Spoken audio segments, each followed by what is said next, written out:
stream, man. But oh, there you go. Ooh, can you guys hear me okay? Am I lagging?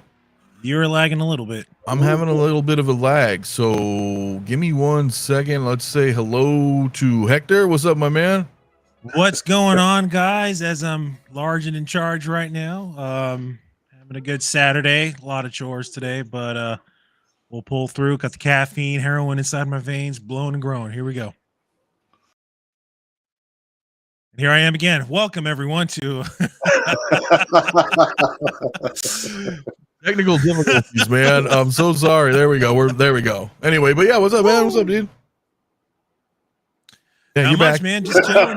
I interrupted you. I'm so sorry. Sorry, guys. No, you didn't. I thought I went all the way. Hey, everybody, welcome back. Yeah, man. Just busy Saturday here around the house.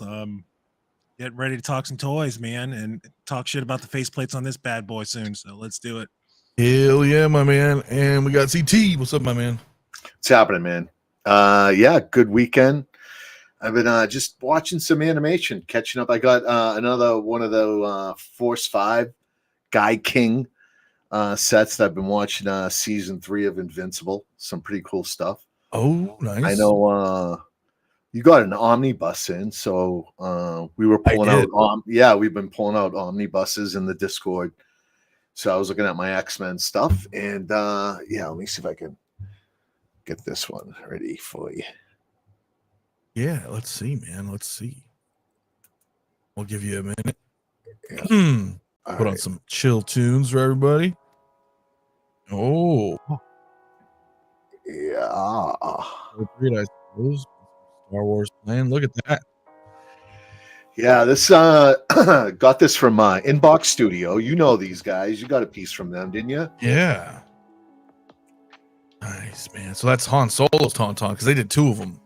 Yeah, they did do 2. I got one. This is Han Solo. That's the sideshow Han Solo on there, and he looks really good on there, man. How does he smell? That I know, man. That's becoming a thing. And listen, he smells great. Okay, so I don't know what the hell's going on with Joker, but this thing, the goddamn Tauntaun, smells better than Joker. Oh so, my! There it is. But yeah. It is real hair. You know, it's got that snow. It's got like a coating, so it looks like it's snowbound. They do a great job, man. The face is magnetic, and it's got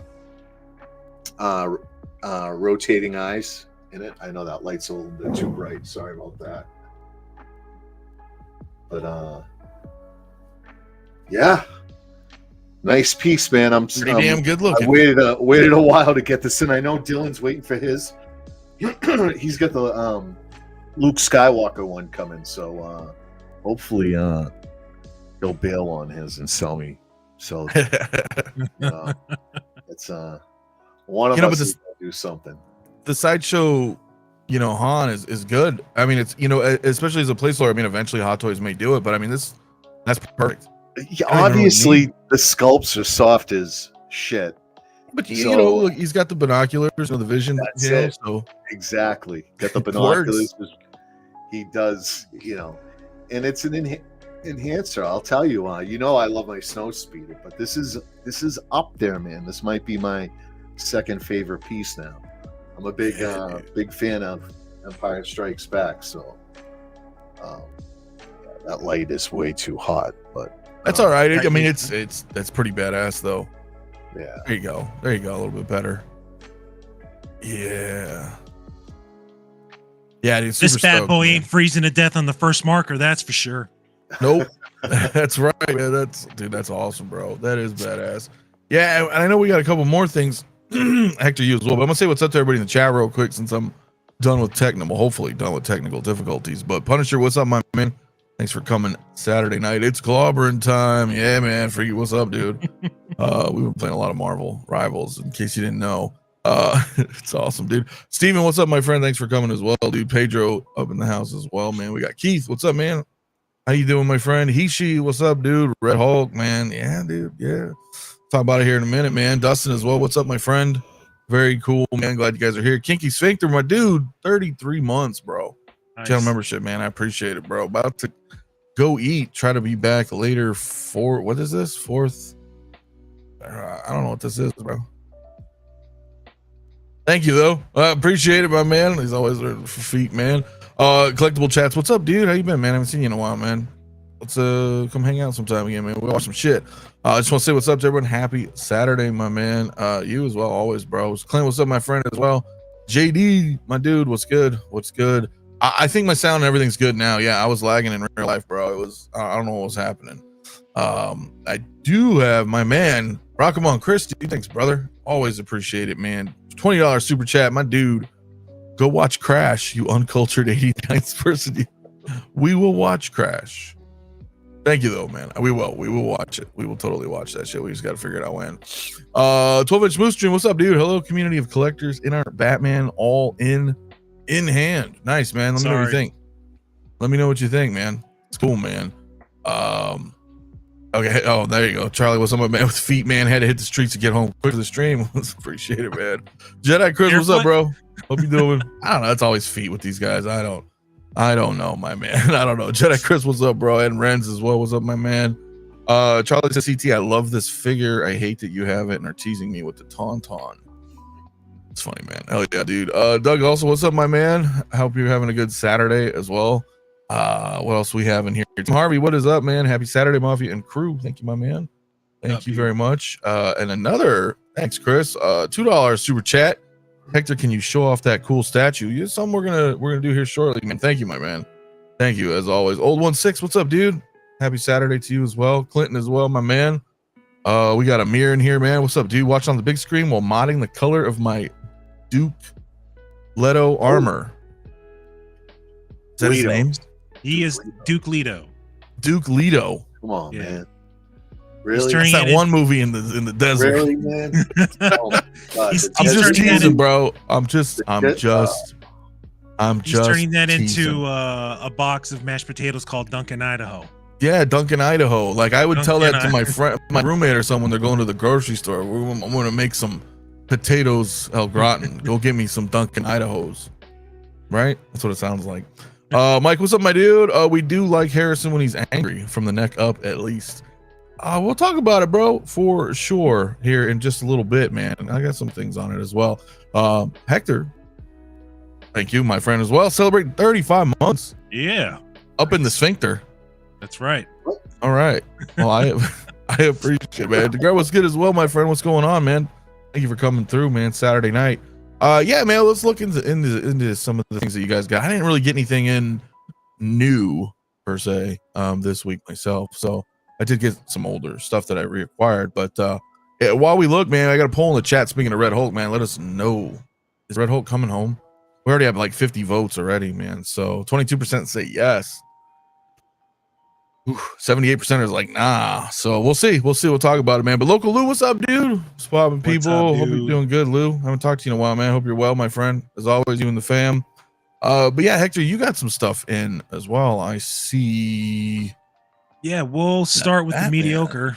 Well, we'll start with the sort of mediocre. Sort of mediocre. So we have this. I got the bike too. The bike's right down there. Next to that the bike's Batmobile. sweet. But anyway, go ahead.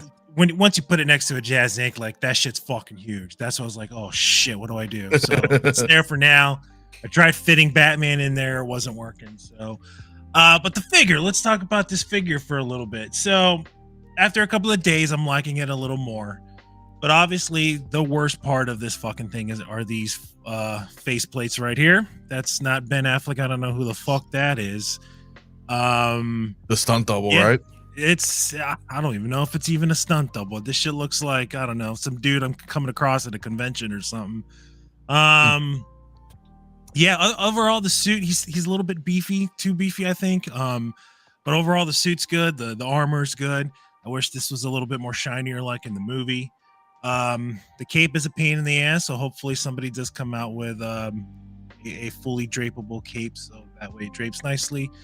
I do the cow's somewhere over there. It is right there for the bike, which is magnetic and it moves. It's cool. Those of you who had the Unreal Customs BVS cow, it's pretty much the same shit, or the Spider-Man cows. It's the same mechanism with the magnet. Overall, it's worth it if you like the character and the actor as much as I do. But if not, the bike is alone. We'll do just the job and stuff. But hey, man, if anyone doesn't need their base, hit me up, and I will gladly take that away from you. So, yeah, you want some more of those bases? Oh yeah, I need at least 4 more. So, if you need to donate to the Goodwill, let me know. All right, so now for the main enchilada. I was kind of skeptical. This is my first Mezco purchase. I don't know. I think their figures look like shit. So I was really skeptical about this bad boy right here.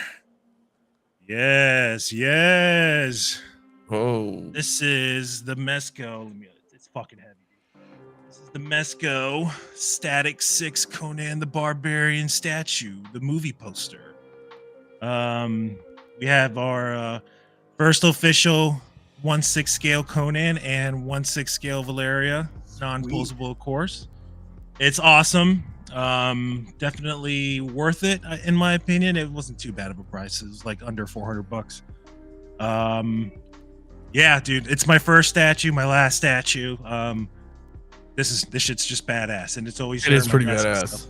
It really is, man. It's just like yeah, and then I just I start to look under the dress a little bit, right? Hell yeah.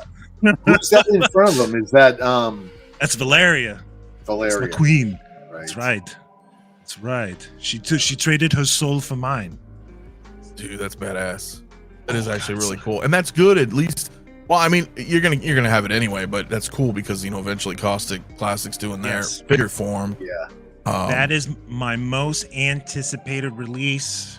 When's Comic-Con? In June? July. All right, so we got about 4 more months. That's when they're gonna reveal it, and I can't wait, man. It's gonna be awesome, dude. Yeah, I can't wait myself either. But that's a badass statue though, and that's cool because it's the movie.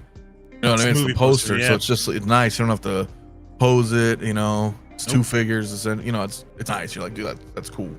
On the shelf, man. That is badass, man. But I do want to say a couple more people, dude, coming in. Man, Austin, what's up, my man? What's up, everyone? Hope you're doing good this evening, brother, man. Charlie says I got the poster, the Vader on the 10 and 4 from Sideshow. Most excellent. Hell yeah, dude. Good, man. I'm glad, man. Good, you're doing good, bro. Dude, glad you're doing good, dude. That is a thick stunt man. Yeah, the Affleck man. Yeah, dude. Is that a clean shaven Hector faceplate? That's what he said. Yes, it is, funny, actually. Man. That's good, man.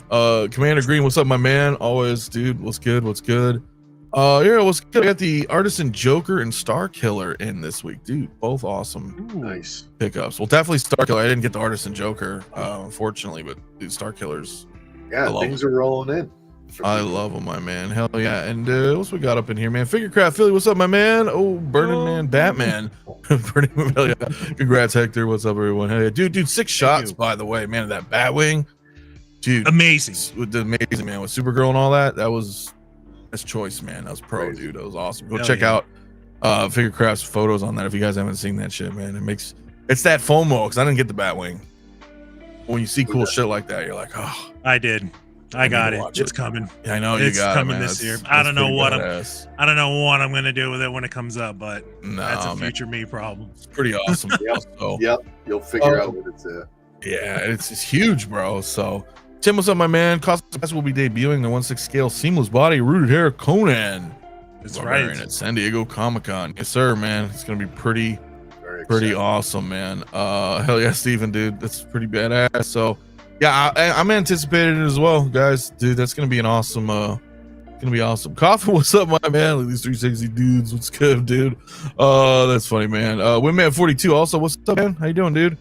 Just saying hi to everybody's kind of coming in. I started just a little bit early because there's not a whole lot tonight, but we do have some things to talk about. I guess we can bring it up. Rob may show up, Jay may show up, I'm not sure yet. But I do want to bring this up, man, because I already put a poll in the chat for you guys. If you haven't voted, I'm very interested in hearing everybody's thoughts. I mean, I know it's kind of a, I kind of deal verbatim yes or no answer, whether or not, you're getting it, but you can share your thoughts regardless with us in the chat, man. But yeah, dude. Right? We got that tease, remember? A week or two ago, we got the tease, and then and we got the announcement here. So, yeah, I don't know, man. I mean, Hector, I don't think you really have a whole lot to say on this matter, but I mean, okay, so I tried looking up some photos, and it looks like we've got posable seamless arms, right? Is that what I'm seeing? Seamless to a point. Okay. So why not just go all the way with the seamless body? And then I'm like, well, okay, I guess people want the Hulk smash or the arm Hulk smash up, whatever. Okay, whatever.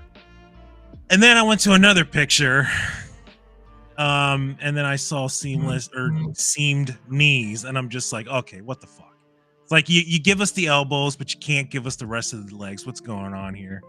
The head sculpts are fantastic. I think it's cool having a Harrison Ford looking Hulk. That shit is cool. Yeah. But yeah, man. I mean, I don't collect this line at all. This is definitely a no for me. But cool if you are. There it is. Yeah, there it is. That's. I'll share my thoughts here in a moment, but he's priced decently though. We all were speculating like mid 400s. Yeah, so he's $390 retail, right? MSRP, and I try to think about that because my Avengers Hulk was 300, but that was in like 2011, 2012, you know, 2012 to 2013, right? So that was 12 years ago. So, you know, I'm like, okay, $90 more over a 12-year, because I'm trying to compare them because of size wise and stuff, you know, and the body type. But yeah, I don't think it's really too bad of a price either, dude. So Charlie though says looks like Harrison when he Hulk smashed that 6 scale Han Solo figure. Oh yeah. Oh, that was such a shame, dude. So some fire effects would have been nice for some accessories from the film. Still a yes for me though. Rock 'em on, my man. What did Mike also say? Overall, this Red Hulk doesn't look as bad, even with the joints. Looks like the shoulder seams can be kind of posed away, but those knees, yeah, I know, man. Figurecraft as well. Ask and we shall receive. Love the head sculpts. Not surprised the same body. If anyone got a new body, it'll probably be Green Hulk. Yeah, I mean, I get it, man. I do. All you guys, Renz as well. 21 inches of Venom has seamless knees. I don't get why Hulk has seams. I mean, by design though, you know, he's got that spongy texture on Venom, like overcoating the body, but I do kind of agree.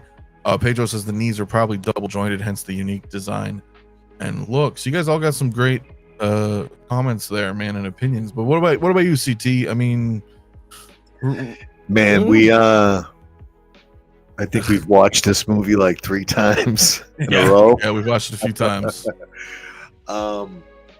And it was a good movie, you know, not great, but it was a good movie, and I liked Han Solo. Right. I thought Harrison Ford looks good as the Red Hulk, man. They made it work. This figure works. He's definitely. I ordered it. He's definitely coming home. I like the 2 head sculpts. I like that bottom jaw, the way it's, I like this. Yeah, I like that. the way it's growling. And for the movie, like I don't know if I'm going to be getting getting this as a representation of the movie. And I don't want to steal your thunder because you know where we're going with it. I know where you're going with that, and I have more to offer, and all I'll say is that I would be bringing this into the collection for other purposes. Yeah, you know, I mean, the movie was great, but I'm undecided on this Captain America. I think I like the white suit better. I haven't gotten a Captain America the one from Falcon and Winter Soldier, you mean? Yeah, I think I like that suit better, but I'm undecided. So, man, there's a lot of things that have gotten by me, man. I got a whole list, but I think he looks great. Look at him, Zelensky, dude. He looks more like a Hulk than Ruffalo looks like a Hulk. Like to me, that looks like the Hulk. Yeah, he's angry. I mean, I like that. They're both. Yeah, dude, they're both pretty damn. I like this. Yep. I like this. I don't You know thought why it Han looks Solo. well, it looks The a bit price- more realistic. Like, Yeah. you know what I mean? The price I don't for know how to me, explain it. He's just $390, angry there. was close to what I thought. I was saying $375, and I still like it better at $375 for what you get. But yeah, I think this is. I don't have a Hulk at all, so this is funny that this is going to be my first Hulk. But it works, man. He's great, and he pulled it off. And I can't believe we got a Harrison Ford as Hulk, and the fact that they made it and got this figure right out. I'm really happy with that. So, yep, pre-ordered it. Nothing left but the crying. I hope he scales well with the inevitable Hano Hulk. That'd be good. That's something totally different, right? I mean, like, will they do it? I don't know. I was trying to look something up really quick. Sorry. I'm kind of in agreement as well. But see, the thing is that, you know, well, there's a couple more of you guys here in the chat that's making up good points too, right? Like Local Who says the Hulk is dope looking. I know the knees bother a lot of people, but they are more detailed than the original Hulk and double jointed. The proportions are slightly different from the original. Definitely they are. They're definitely different proportions. I'll talk about it here in just a minute too with you guys. Tim's also saying, yeah, I get you wanted to get seamless body like everyone else. Hopefully the Avengers 2.0. Iron King, what's up, my dude? I get it. I just don't want to pay for that. Yeah, I know what that would have. That would have brought cost also. Yeah, and then I might have been out at that point. I might have been like, you know what? Yeah, I'm with you on that. I mean, because, well, like King's saying, dude, like if they changed it to seamless like they did Peacemaker, I mean, I get it, but I'll explain it in a second. Let me say what's up to more people popping in, man. Chris Grosser, what's up, my dude? What's up, fellas? Sculpt is great, but no go on a crap movie. I get you, man. Totally, man. It still looks great, man. Way better Hulk face, absolutely. Dale, what's up, my man? How you doing, my dude? Would you wanted to have a non-posable with the hand? See, that's the other thing, right? And definitely like the comics, bro. Yeah, I get you. I do. It's really dope, man. Here's the thing. So there's a couple. I mean, for me, okay. Let me first preface. I gotta at least start with this, but don't take it the wrong way. I fucking hate Red Hulk. And I'm exaggerating, but what I mean by that is he's cool, but I liked when Hulk was Hulk because it was like he was so unique. And, you know, obviously a little bit later, you know, we got She-Hulk, and that wasn't really too bad. But then you do Red Hulk, and then you do, you know, Red She-Hulk, and now there's this World War Hulks, and I feel like it kind of dilutes Hulk's originality sort of now. Like it's getting a little. Anyway, I digress. I don't mind him. I liked when Hulk was Hulk, so I had to say that first. But with that said, man, I have the original Hulk. Didn't pick up Age of Ultron, and I did not pick up Endgame because I don't like what they did with the Hulk personally in the MCU. It just progressively got worse in my opinion. Other than Ragnarok, I like though. I still want that figure just because it was kind of a Planet Hulk injected into Ragnarok, which I thought was neat. So I like that Gladiator Hulk. But the thing is you know, the Avengers Hulk has the same thing. Like we have wrist joints, we have the shoulder seams up at the, you know, the shoulder here, the torso, and we have knee joints on the Avengers Hulk. We do. Honestly, it doesn't bother me too much. It really doesn't. I think the way you can bet, and I don't know how his pants are here. If you can squat him, I mean, maybe you wouldn't even want to, but if you could squat him down a little more, you might be able to hide those joints, but I doubt it. But it doesn't really, for me, like on my shelf, doesn't really bother me, dude, to be me. There's probably gonna be another figure in front of it, or, you know. Yeah, it doesn't. Like I don't see it, and I'm like, oh my god, look at those joints. Yeah, but that's me. That might not be everybody's thing, right? Because then you've got the ladder where people are like, yo, seamless, and then I'm like, okay, so you can have seamless, but every time we have seamless, in my opinion, from what I've seen, people are always more cautious and careful with their figures. you know. Oh, I don't want that elbow bent, you know, for too long. I gotta, you know, I gotta be a little kind of gingerly with it, and there is a chance, bro. There is a chance that it's gonna rip. There is. I mean, my Bill and Ted's elbow's ripped from Blitzway. I know it's a different company, but I'm trying to think of Hot Toys. So far, I've been pretty good, but I know some people's Ahsoka's have ripped. Never mind the arm falling off, but like the actual joints have shredded. Not everything will do that, but it just depends on how often you pose, how aggressive you are. My point is, it may look really cool because we like that stuff. We like seeing seamless. Like you guys got Bane, a couple others. I get it.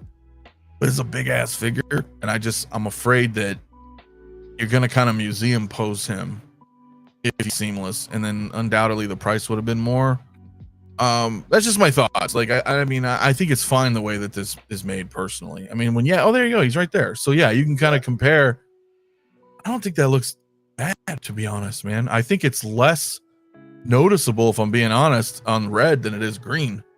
The joints. Yeah, and stuff, that's why I don't have a problem with it either. I think you can do things to hide those seams, and I know if we had Harry in here, he'd have another opinion. But I think he looks great, and I love that Hulk is still bigger. You know, because Hulk should be. He should be. You know, so. I think he looks great, man. Yeah, I'm with it, bro. And like I said, I'm like you. The movie was okay. It wasn't a bad movie. It wasn't a great movie. It was just kind of a movie. Like I liked it, but I didn't love it, you know, to where I'm like, oh my God, I love this movie so much. I have to get a Red Hulk because I just watched, you know, New World Order, Brave New World. I keep forgetting they kept changing the name. The new Captain America movie. Anyway, you know what I mean? It's not Brave New World. Brave New World. You know, it's that's a good book, by the way, Alex Huxley. But it's not that, you know, that I like love the movie sometimes. You know me, I'm a comic head, and you know, I got some ideas as well. You know, like you. I'm like, cool, I can get this. I can roll with this. I'm glad that this popped up. So, but let's see what you guys saying here, man. Mike, what's up, dude? Man, Mafia, you're not wrong, but since the MCU I'm pretty nerded out the Green Hulk, it's nice to see a Rage Hulk again. It is, dude. It is. Yeah, it is. Figurecraft says, yeah, I agree with you, Mafia, but if they do a comics origin line version of the Hulk with a seamless body, I think it would make us all happy. It would. The thing is, though, with that one, I gotta see what they're gonna do, because there's two problems with, well, two outcomes, I guess. We need to see how this Hano Iron Man comes out, right? Because that Iron Man's all seamless, but it's also I don't know, we haven't had it in hand yet, but I'm assuming something like a Venom-esque material, you know, kind of I think he's gonna feel squishy, you know. It's what I'm thinking. Like when we have that Iron Man in hand, he's gonna have some switch to him.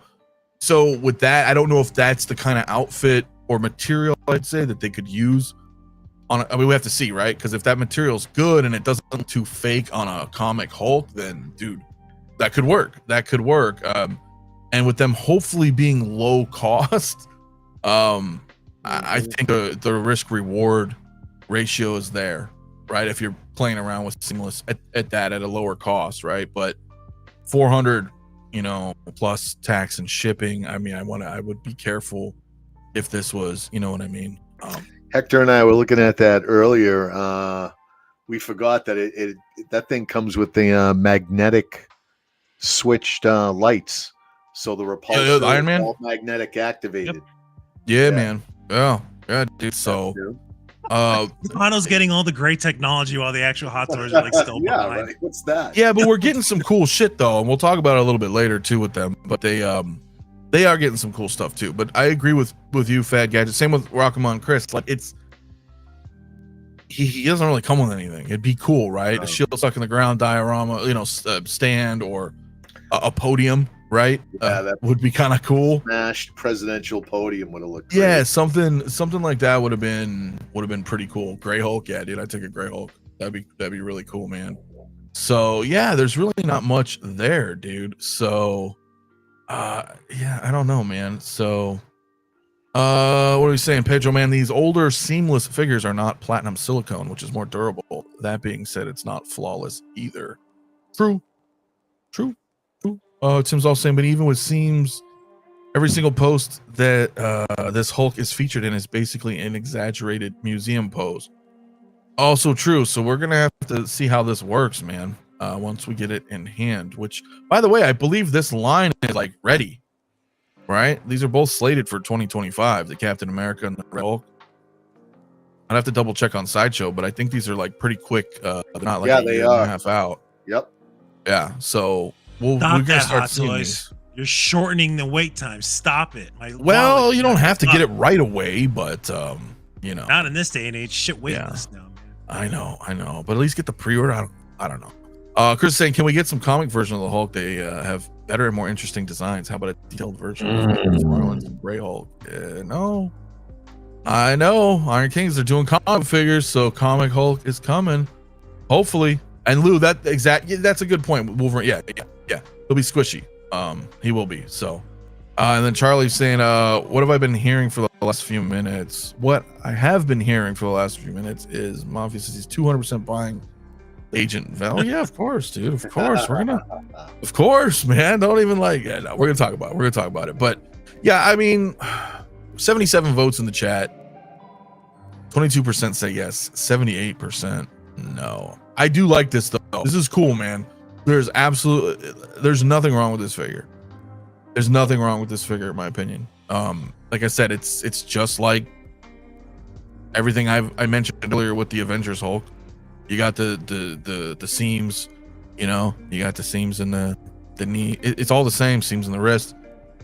So par for the course. I mean, I get it. People are like, oh, it's 2025. I want seamless. I get it. I do totally get it. But again, I think I understand why they didn't go that route. For many reasons, cost and all the problems that may or may not occur. So I mean, dude, and it's pretty cool, man. It's pretty damn, and even if you don't, it's cool, right? It's Harrison Ford fucking hulked out, like. So now I want that shield in the ground.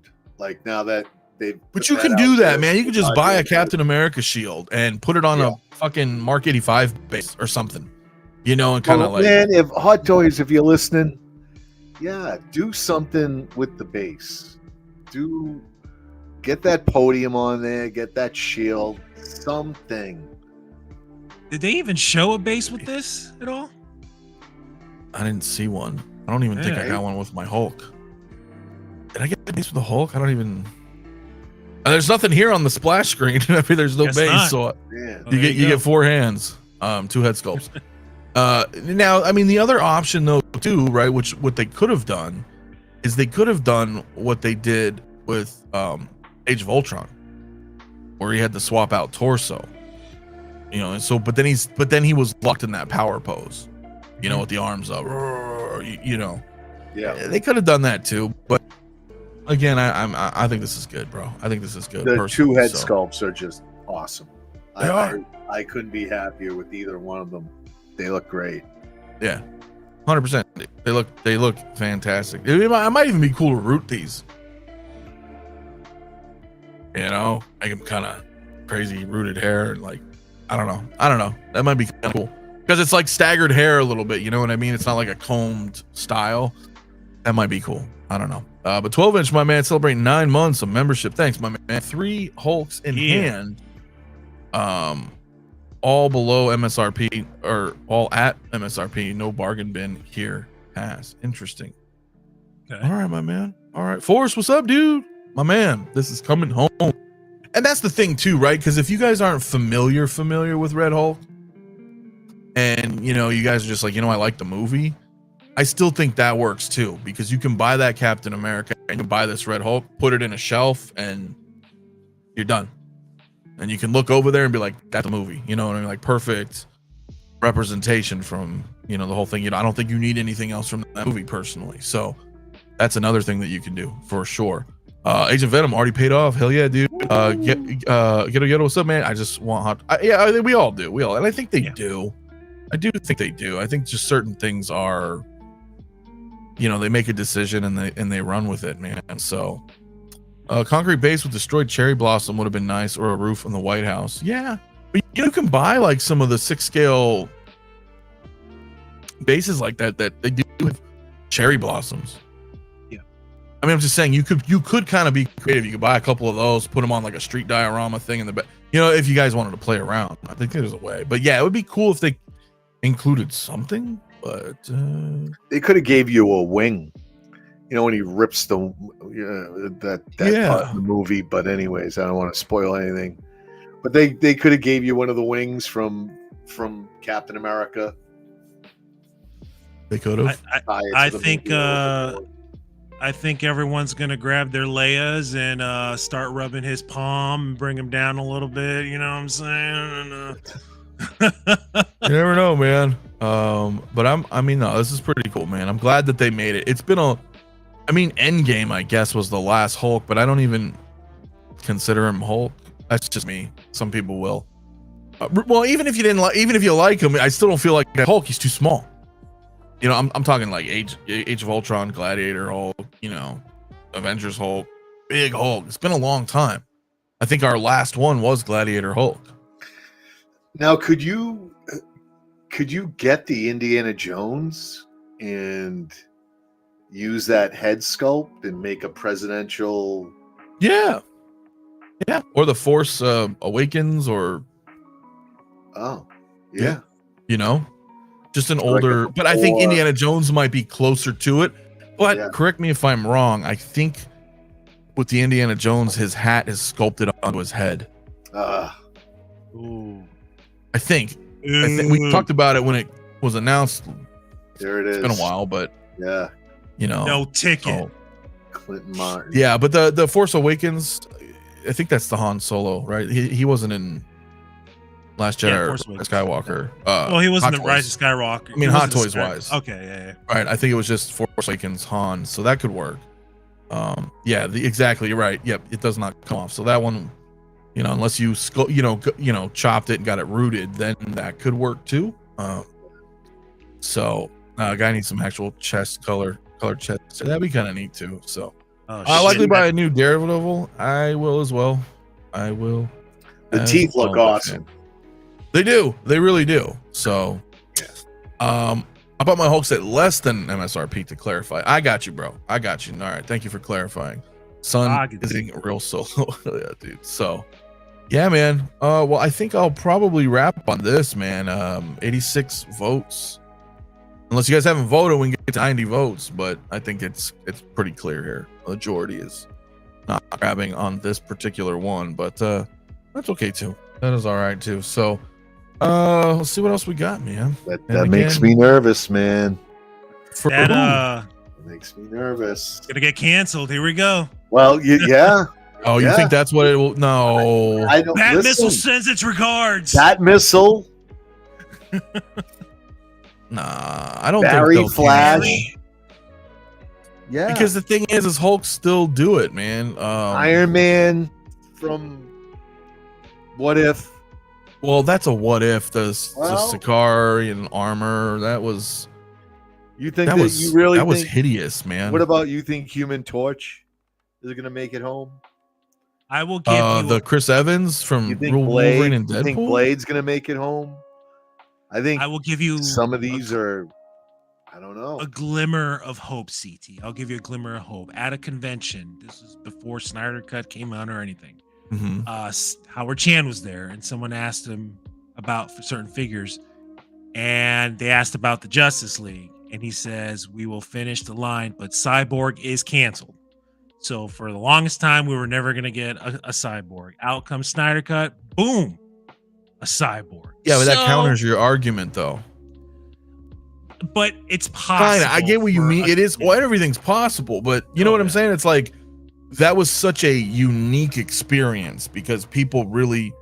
I mean, that's a little unheard of. I mean, people petitioned. You know, I mean, people petitioned to get Snyder to come back and finish because unfortunately he had to depart. You know, and finish it the proper way. That never fucking happens. So Howard saw that as an opportunity now. When we have low support for a figure, you know, that makes me nervous. I get that. They're not afraid to go ahead and say, yeah, boop, not going to do it. Move on. But the thing too, though, is honestly, it's everybody here in the chat that's not quite, you know, That's not the entire. Oh, I know. Too, right? It isn't. Well, I get that. Obviously, well, I know. I just mean like 80% of all Hot Toy collectors is not. And, you know what I'm trust saying? me, out of the figures I'm worried about, I think this Hulk has a better chance than say that Human Torch figure, or even X-23, or Blade. I think like those are figures that if you haven't pre-ordered, don't be surprised if they drop one or a couple of those figures. Well, that is also true. There is a fear of that. There is, and I'm not trying to doomsay and freak people out, but there obviously is. I mean, they canceled that Flash. They just recently canceled the Bat Missile. Yeah. At first, I was like, "Oh my God, the Flash and that Hulk." Even though that Hulk was atrocious, it was, the Hulkbuster armor. It was still kind of unprecedented. I'm like, "Oh shit, they're canceling this." It's been a long time since they canceled the figure, so because they did once in the past. It was a long time ago. I forgot what it was, but then now this year we're canceling the Bat. You know what I'm saying? So it's like, oh, so they're kind of like, this is possible. Not necessarily, I don't think with Hulk, or I'm just saying in general they could though. I agree with you guys. If orders are so damn low, I don't know. We'll have to see, man. So remember, Star Crash, what's up, my dude? Blitzkrieg of Star Wars figures. Oh, dude, we're gonna have a crazy next couple months, dude, on the show. It's gonna be nothing but Star Wars. It's just, well, they'll pepper in an Iron Man too. It has been ridiculously quiet with Star Wars, and there is like Get ready. It's like when the wave pulls out and all the people go down to the shoreline. Oh, look at the fish! Look at that, and all of a sudden there's just this tsunami coming at them. It's like too late. Oh, it's gonna be. It happens every year, dude. That's exactly what we're at. It's gonna be like second or third or fourth week of April. They pepper one or two, and then the tsunami. The tide has just been pulled out, and everyone's like, "Oh, look at the Red Hulk! Yeah, man. Oh, that's pretty cool. Look at." And then comes Star Wars. Look at, and that means waitlist will convert, because I guarantee you a shitload of people are going to cancel all these fucking figures that they're all. They will, to be like, oh, I need the Star Wars, and then that's gonna be a cycle. It's all Look at this fucking guy, Bob Dylan. What's up, brother? Can't wait for daylight savings to end. The stream starts before the senior buffet. That's the next March. What's the calendar, man? March 8th. So March 8th will be March 15th. You'll be 3 hours ahead. It's gonna be a rough Monday. And I'm not changing, so it'll be like 9, I think, for your time, right? Yeah. Anyway, whatever, dude. Thank you for coming. Oh, fucking guy, dude. What else you guys saying here, man? In the chat for. All right, move on, man. I did not have to put on dentures before the show. That's funny though. We're about to see some epic shit from Marvel soon. I can feel it. Hashtag Marvel Rivals. If you're listening out there, Hot Toys. I know he says Marvel Rises, but that'd be great if they did a VGM line. Feel the burn. What's good, man? Happy Saturday, man. Saw you guys last night, man. Movie Canada was cool. Stopping by saying what's up, man. But appreciate you coming by. What else we got in here, man? They have tapioca, dude. Don't be knocking tapioca pudding, bro. That's just good as fuck, man. You shaking your head? You don't like tapioca? I like vanilla and chocolate pudding. Swiss Miss. You like horchata? Yeah, but no, I don't know. Yeah, sure. So. Okay, then maybe you don't. Yeah, you're just not a rice pudding kind of guy. No, isn't that the shit that they put in like boba tea? No, I don't know what they put in boba tea. That shit tapioca? Sucks. Yeah. No, they put weird bubble things in there, and I don't like that. Yeah, it's tapioca bubble marbles. They can choke. Yeah, I don't know. Anyway, yeah, fuck boba tea. That's some California shit, man. I don't know. Do you guys see the leaked concept art from MCU? Definitely some epic stuff coming. I saw it, but I don't. Leaked. Is it confirmed? Art? Is it confirmed concept art? But I don't want to talk about it in case it's spoilery. But you look online, there's concept art that was leaked for upcoming MCU stuff. Allegedly, I don't know if it is. Even if everyone it is, Robert Downey Jr. Yeah, there's some stuff there. But even if there is a concept art, we all know how vastly different concept art can be to final. So but it may give us an idea of what's to come, as if that's, you know what I mean. True. So not too sure. I know CT is down with the swirl, vanilla and chocolate. That is, I think everybody is, bro. So, oh my, indeed. So, yeah, man. Commander Green says, Anthony, I think I'm gonna need at least 4 or 5 extra jobs to keep up with the upcoming Star Wars announcements. It's gonna be crazy, dude. It's gonna be pretty crazy, man. Well, there's always Windman 42 though, he is pro boba tea, Chinatown, New York City. That might be good. I had it once in Portland. And because I was in Portland for a while for various reasons, but I had boba tea there. You know, this girl I was dating at the time was like, "You gotta try this stuff," and I was like, ugh. I tried it. It was gross. It might have been that place. I don't know. My wife brought me boba tea once, and I tasted it, and I called the divorce lawyer. Oh shit! Like, okay, it's over. I think it's like I don't like to chew my drinks. That might be unless it's a slushy. Even a slushy though, you don't chew. Well, that's true. It's just you get brain freeze. I mean, if you drink too quick, but you're like chewing your drink. I mean, kind of right. You're just swallowing these little things. What are they called? Bobas? Is that what they are? I don't know what the fuck it is. Anyway, Boba Fett's. They're Boba Fett's. All right. But I don't like tapioca pudding or rice pudding, so I'm weird. I get it, bro. I love grapes, but I don't like grape juice. But I think they distinctly taste way different. But yeah. So anyway, guys, 110 in the chat, man. Let's hit that like. I don't know where we're going on that, man. But I want to stick on. I want to keep on Marvel though, because we were talking about that. We were talking about how we like comics, man. And dude, this is badass. I need to make a poll. I'm going to end this other poll. We're at 94 votes. Let's end it. And I'll bring up another one here for Agent Venom, my man. I'm just going down the list. Hector, I know this is all like not interesting shit to you, but I mean, I dropped out of Marvel around this time when this character apparently came on, because I was like, Agent Venom, what the fuck is this? I thought it was like another Punisher thing. And then I read Flash Thompson, and I'm like, the bully? So yeah, I know nothing about this character. I don't know why somebody with a symbiote would need weapons. But hey, if it looks cool, fuck it. Okay, so that is a perspective from an outsider who knows nothing about Agent Venom. All right, is that what a lot of you guys in the chat feel the same way? Let me know who don't know Agent Venom, because I had a couple people actually say that to me as well. They're like, "Why has he got guns? Is this a symbiote suit?" And I'm like, "Yeah," but there's it's a military guy, and so I think it's pretty damn cool.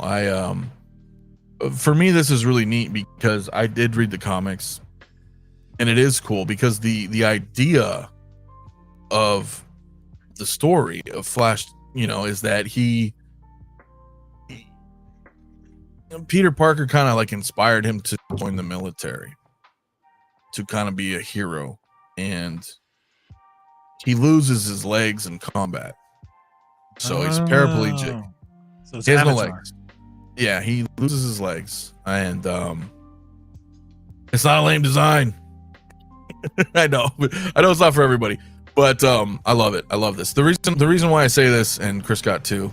I know everybody's don't know the thoughts, but here's the thing though, right? So because of that, right, that alone is the cool concept to me, and the fact that the government was like, yo, we're gonna give you this suit, and you can go out and you can be normal again. You can walk around, you can go do missions, and you got 24 hours to wear this suit.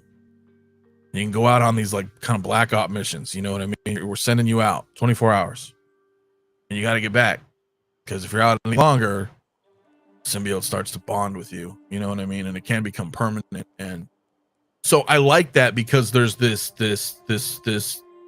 juxtaposition of, I'm a paraplegic, I can't do anything anymore, I feel useless, I feel helpless, I'm depressed. I can wear the suit, I'm like super free, I roam around, but I have to come back, and then I have to take it off, and now I'm back, wheelchair bound. It's cool the way it's written in the comics, because you can see his kind of attitude change and his feelings change because of it and how he gets. But anyway, I totally digress. I just, for people who don't know, now this, I get Spawn vibes here. hell yeah. A lot of people got Spawn vibes from this, but I would like to say, you know, I want CT's opinion on this as well, but I look at it akin to, because a lot of people are like, well, why doesn't he look like Venom? You know, or why doesn't he look like Carnage or any of that? And I go, think of it more akin to the black suit that Peter wore, you know, from Secret Wars and onward. You know, he wasn't all fucking jacked out and symbiote everywhere. You know what I mean? Tendrils this everywhere. You know, he wasn't like that. This is more of a symbiote Spider-Man outfit, sort of, right? The way it looks. And then, you know, because he's military, he's got the guns and the armor and all that cool. It's a cool design. Some people hate it, some people like it. But I'm just glad it happened, dude. But anyway, CT, what do you think, man? Sorry, I'll ramble on this shit because I just love the comic. Yeah, well, you know, man, there aren't too many things that I immediately like call you or reach out to you on, but when this thing dropped, this was one of those figures. We've always been saying, I want more comic book stuff. I want more comic book rendition stuff. So when this one hit, this was like, whoa, it makes you think, right? Because we also have a Red Hulk now, you know, and then also Superior Spider-Man, like in the storyline. Yeah, Iron Patriot. And in this storyline, he interacts with all those characters. So that's what I was saying, or what I was suggesting when I was talking about the Red Hulk and why I'm getting the Red Hulk and bringing it, because I'm going to put him with them. I'm going to put him with Flash Thompson. And the story is cool. I was never really a big Eddie Brock Venom fan. I liked Flash Thompson. I liked Agent. I liked this storyline better. This talked to me better. I like at some point him and Eddie Brock face off. Yeah, you know, because they both want Venom. Like, I am Venom. We are Venom. You know, and it's, you know, then we get another figure out of that altogether. So, you know, that's probably coming too. And I don't want to go ahead and spoil that, but yeah. But here we are. Did I pre-order it? No, because I'm like, I know I'm about to get hit with all this crazy Star Wars stuff. And I feel like, just like all the other Venom stuff, it's out there sitting. But do you have a fear of, like how you mentioned earlier, though, that of course, don't pre-order, they might cancel this? I mean, that's my fear. That I need to wait. I need to be patient. Yeah. Why wouldn't this sit a little bit like the other Venom stuff, and I'll get it later? But that list is now, it's just like another log on that fire. That list is growing, you know, because all those figures I mentioned are figures I do want to get at some point down the road. I just need to see what happens after Celebration. But Human Torch, you know, Superior Spider-Man, that's another one that I want to bring home. And then, of course, there's the Batman figures, Batman and Robin. Like, I haven't brought those in. So there's quite a few figures loading up, and this one's tough. I do want to pull the trigger, like, right now. Just pre-order the fucking thing. I mean, like, I'm just being real, because you don't have to buy it. It's $280, right? I think it's $280. It's $280 or it is. Something. So $28 just to put down and forget about it and show your support for Agent Venom. Should. But I understand. I totally get what you're saying, dude. I totally get what you're saying. Because you have way more pre-orders than I do, and you get everything Star Wars. I don't. Yeah. So it's a little lighter of a load for me, but. And this crosses right over with the Superior Spider-Man arc. He winds up running into Doc Ock, who creates legs for him. And Doc Ock like strips the venom from him while he's doing giving him his legs, and then he becomes I think it was like superior ultra something 2000. I know what you mean. I do. I remember Doc Ock had in Peter's body now had Venom. It was crazy. It was a great storyline. So I encourage you, if you don't know it, go get the omnibus. Yeah, dude, which is actually coming out. Yeah. Very soon. This month, I think. It does make me wonder how, like, do they, and we were saying this, we were having that conversation. Does Hot Toys get Marvel? Like, do they, because it is like, do they get it? Do they understand it? Yes, exactly. Is it a coincidence, or are they thinking, we're going to do a comic rendition of Agent Venom, and we've got the Red Hulk out there, and we've dropped Iron Patriot, like all of that stuff goes together, whether it's Dark Avengers, Secret Avengers, it was all within that kind of time frame. So it makes me wonder if they get it, or if they know something we don't know. Like, either they get it, or it's coordinated marketing efforts. Like when Disney, like, hey, we're doing a Darkside event. Hasbro did it, Hot Toys did it. Last year you had the Batman event, and they had a whole big like exhibit in London with the same event that Hot Toys is doing. So it could be something like that. Hey, we're putting some stuff out, we're doing this kind of promotional event, and it could be, or they could know it. Local Loop made a good point too, though, right? Agent Venom storyline is old school Spider-Man writing.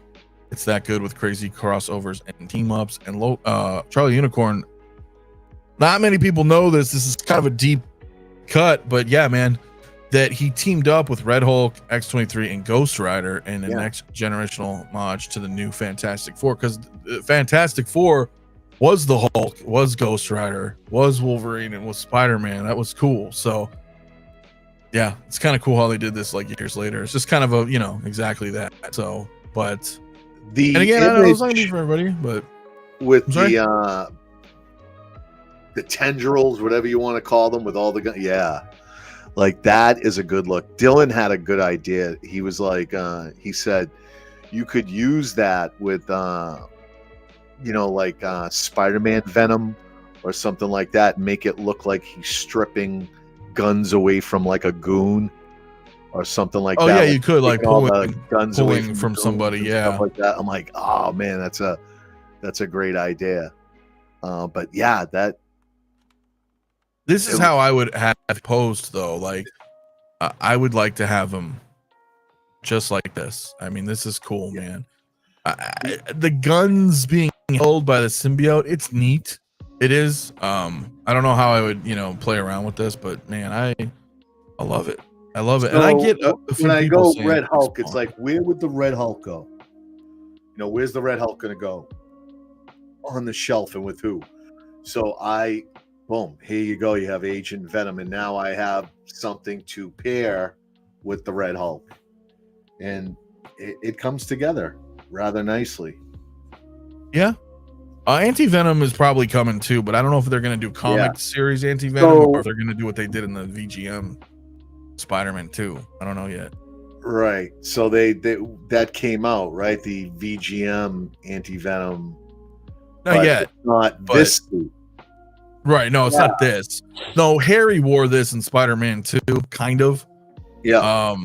It was kind of like a homage, sort of, to Agent Venom. He did kind of look like this, sort of, in that game if you've played it. But I don't know, man. I'm sure this isn't the last kind of symbiote figure that we're gonna see, though. Hell no. No, and also the thing is too, if you don't know. Yeah, you bring up a good point, though, where a lot of people are like, oh, this may be cool, but I don't know where I could fit unless they buy future figures that it could work with. But one of the first things I thought, because we were, like you said, you called, dude, it was like 3:30 in the morning, dude. I woke up, man, take a piss or whatever, and you said this shit. I was like, what the and I had to get on Discord. We talked for like an hour before I went back to bed, because I was like, dude, they really dropped this shit. But I was thinking, even though it's not related, you know, that night it's like, dude, I could put this with my Punisher, like my War Machine, because it just looks cool. You know what I mean? They're all black, they're all gunned out. Like you can just have fun or wait, you know, Secret Avengers, stuff like that. There's all sorts of, or you're just like, you know what? I love the comic line, and then eventually I've got more comic book line stuff, and they can all just be, this is just my Marvel Comics shelf. You know what I mean? It doesn't necessarily have to be like a team up. Oh, right. That's what we were asking for. I want more comic book stuff, and to hit this type of stuff, this is pretty cool. I like it. Yeah, dude. Totally. Oh, because we saw Doom, and I was like, oh shit. Yeah, I mean, Hano is going to be, for me, I just feel like that's going to be like more of the golden, silver age, silver age, bronze age type stuff. But well, yeah, symbiote suit was Bronze Age. Yep, but technically, this is going to be more of the modern day stuff, where it's a little bit more elaborate. Well, yeah, because I mean, I was thinking that too. Like when a lot of people were like, "Dude, why did Hot Toys do Doctor Doom and not Hano?" And I was like, "Well, when you look at that Doctor Doom, that looks very well made, like a Hot Toy." Yeah, and I feel if Hano does a Doctor Doom, he's gonna look like early '70s, you know, late '60s Doctor Doom. My camera just shut off. I have to fix this. I gotta write that down. It just reminded me of another goddamn one.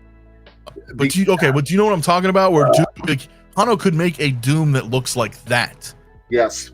You know what I'm saying? That classic old school Silver Age Doom. But the Hot Toys Doom is fucking... Anyway, go ahead. I'm sorry. No, I just... I need Doctor Doom. Oh, yeah, I got Kang waitlisted. So my wait list for Kang came through. So I'm psyched. That one got by me. There's one that got by me. I waited, and I thought it was going to be gone, but man, I tell you guys, always get on that wait list. Very few things have gotten actually by me. As long as you get on the wait list as soon as possible. Spider Island, yeah. That's true. Now I need a Doom next to Kang. You know, I envy you, motherfuckers. I envy you all. I wish. DC I know, because you're just. I feel so bad because you're just kind of like. Yeah. Well, like, thanks for the Dark Knight Returns. Thanks for that one. Yeah. Well, that's a good thing though. I mean, that's. I've got something to add on the next thing we're going to be talking about, because I don't think you're in such a bad position, guy. It used to be 3 years ago. Yeah. And by the way, I remember you were. I mean, they just went ahead and redid every goddamn Batman known to man. Yeah. Everything got 2.0. So if you missed anything 89 Batman or anything, they made it all, and now we've got all the Batflex coming. But that's the thing though. Where's my Agent Venom? Where's my 90s Aquaman with the hook hand? Where's my lanterns? Where's my it is coming. Don't give up hope. My Titans. But here's the thing, and I'm gonna wrap on this Agent Venom here. I'll let the poll run a little bit more. It doesn't seem like too many people are interested. 57 votes. But here's the thing with that, in you know, because this is an interesting topic that I kind of wanted to bring up anyway, is that we now do have a Dark Knight Return. We do have a DC CMS, right? Comic book line. That is the first, I believe that's the first comic book line for DC. Yeah. We've had VGM, right, from Arkham Asylum, City, Origins. Are you talking about the Dark Knight? Yeah. Returns, you know, the Frank Miller. So that's a good thing. I mean, I know it's just one, but I don't want to say one is better than none, but one is a start. You know what I mean? You're like, oh shit, you're gonna do DC comic stuff, which is cool. And I remember saying that, like, from little birdies, man, through whatever work stuff, that they were gonna start doing some DC comic stuff. I don't think this is gonna be the only one. I hope you're right, man. They could do what's his head that was from Nightfall. What's his Azrael? I think Azrael? That would be cool, bro. That 90s blue, and you know what I'm saying? Like, but anything. I think they could do the Killing Joker. Give him the camera. And fucking out. I mean, they could do that. Now there's possibilities. Now that we're seeing, oh well, you're doing this. Dark Knight Return. Like, okay, shit, you can probably do anything, because that was a very big different take, right? And some would argue the same thing with Killing Joke. They're like, oh my god, that was totally different. I wasn't, so there's two possibilities. Those two comics put Batman on the map, man. Back on the map, at least. Back on the map, yeah. I mean, and they could even go down the Jim Lee route, and do Hush. the Batman Hush. Yeah. And not just Hush, but like the Rogues Gallery. They can make Hush just its own fucking line, dude. Because of that art style. I mean, if they really wanted to. I mean, we've seen that with third parties and stuff, right? They made Hush. They've done there's stuff like that. So now what I'm looking at is that now Hot Toys has entered the game for DC comic. And hopefully I'm not wrong, Hopefully I'm not wrong, because that would be really weird, bro, if like this is the only DC comic book line they do. You know what I mean? Just one figure and done. I'm used to the abuse. But again, though, look, I mean, and I get what you were saying, because like 3-4 years ago, we would joke about it all the time. It's Marvel and Star Wars, but that's like what the big hype was. Mando just kind of came back and reinvigorated and brought back old Star Wars fans. We were rapping, Infinity War and Endgame, fucking giants. You know what I'm saying? Like that's just printing money. DC was a little over the place, questionable movies, and then we had the Justice League from, the Justice League. So they were not that big of a price, you know what I mean? But now, like CT's saying, bro, you're getting fucking look at the behind this motherfucker, dude. It's all DC. Not all Hot Toys, but mostly Hot Toys. I would just like to get this top shelf a little bit more variety, because it is just all Batman and like 4 Superman. It's like just Batman characters, 4 Superman. I just want to get a little bit more variety. My Snyder one has obviously different heroes and shit like that, but I need some shit up here too, man. I get it. They kind of focus on the Trinity more than other stuff that I'd like to see, but that looks fantastic. Thank you. That's a great. I'm sure that's a great feeling when you look behind you. It does. I masturbate at least twice a day to it. I mean, yeah, no, it's because I'm not a huge DC collector. I collect a lot of Batmans and Batmobiles and stuff, but like, I'd love to see Hano get us a DC character and go down that line, because I'd like to see them do the Teen Titans. That'd be cool. That way I could have my X-Men, if they're going to do X-Men, and do an X-Men Teen Titans deal. That'd be very cool. That would be cool. Omega Man. Would be very cool. All that stuff. That would be awesome. Yeah, man. Yeah, dude, Hush was great. I remember getting that weekly. So it's hard to say, man. I don't necessarily know if they don't like DC. I just don't know if it was profitable at the moment. But now they certainly are seeing it. They're certainly seeing it. I mean, imagine if they did a comic book like Darkside. Yeah. Oh my God. Comic book New Gods, get the fuck out of here. Yeah. Kirby style, give it to me all day. That would be freaking sweet, dude. 𝗣𝗥𝗖𝗛, 𝗣𝗔𝗧𝗥𝗘𝗢. Oh my God. Now you're speaking my language. That would be awesome. I know. I can see that. Hano could, dude. They totally could, bro. Toy Box also. What's up, bro? How you doing, man? Watch Hot Toys randomly announce animated series Batman right before. I mean, whoa, wait a minute. Stop that. You don't know, man. You don't know. Jason, what's good, dude, as well, man, dude. Gunna's working on a Titans movie. So there's, awesome.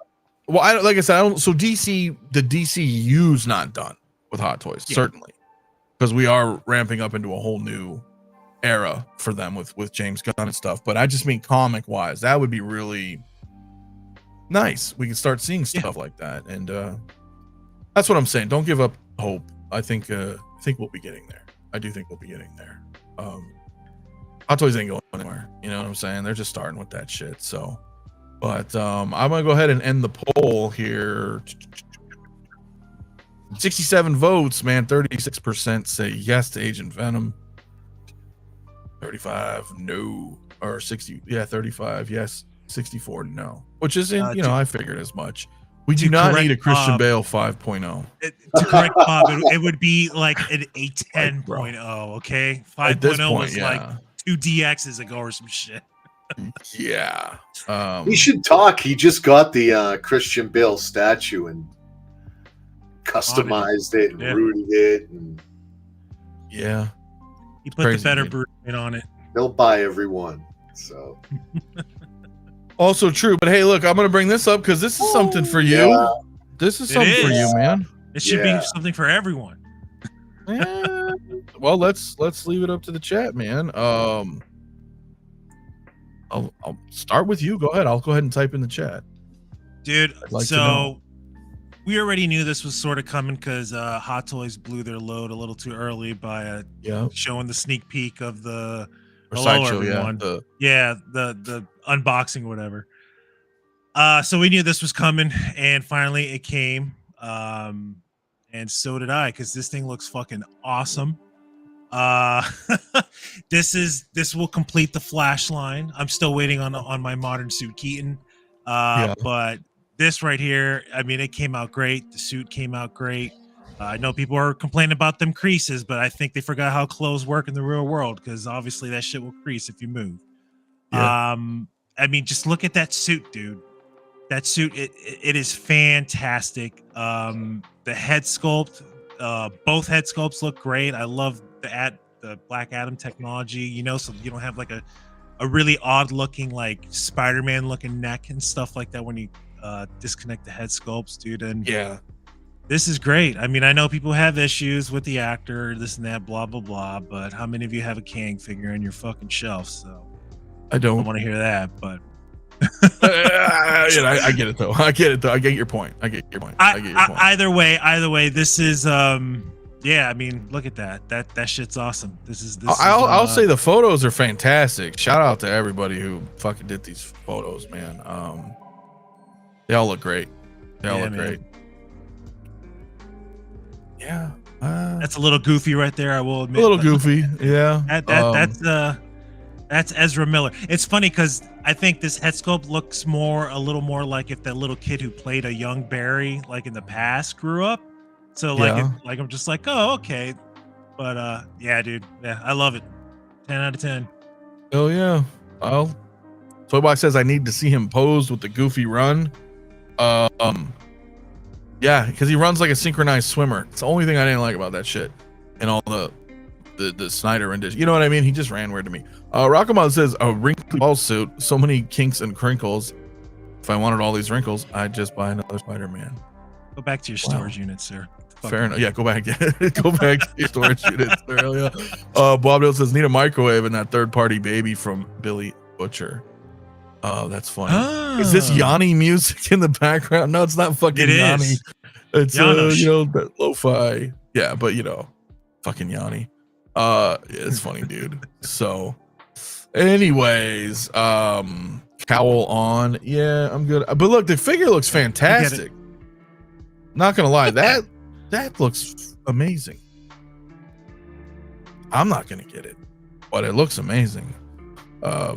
And I know obviously you're a big, you know, fan of all of this, and it's gonna complement your collection very well. That is yeah, me too.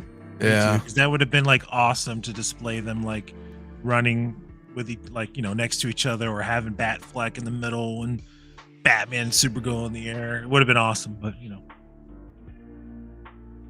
people.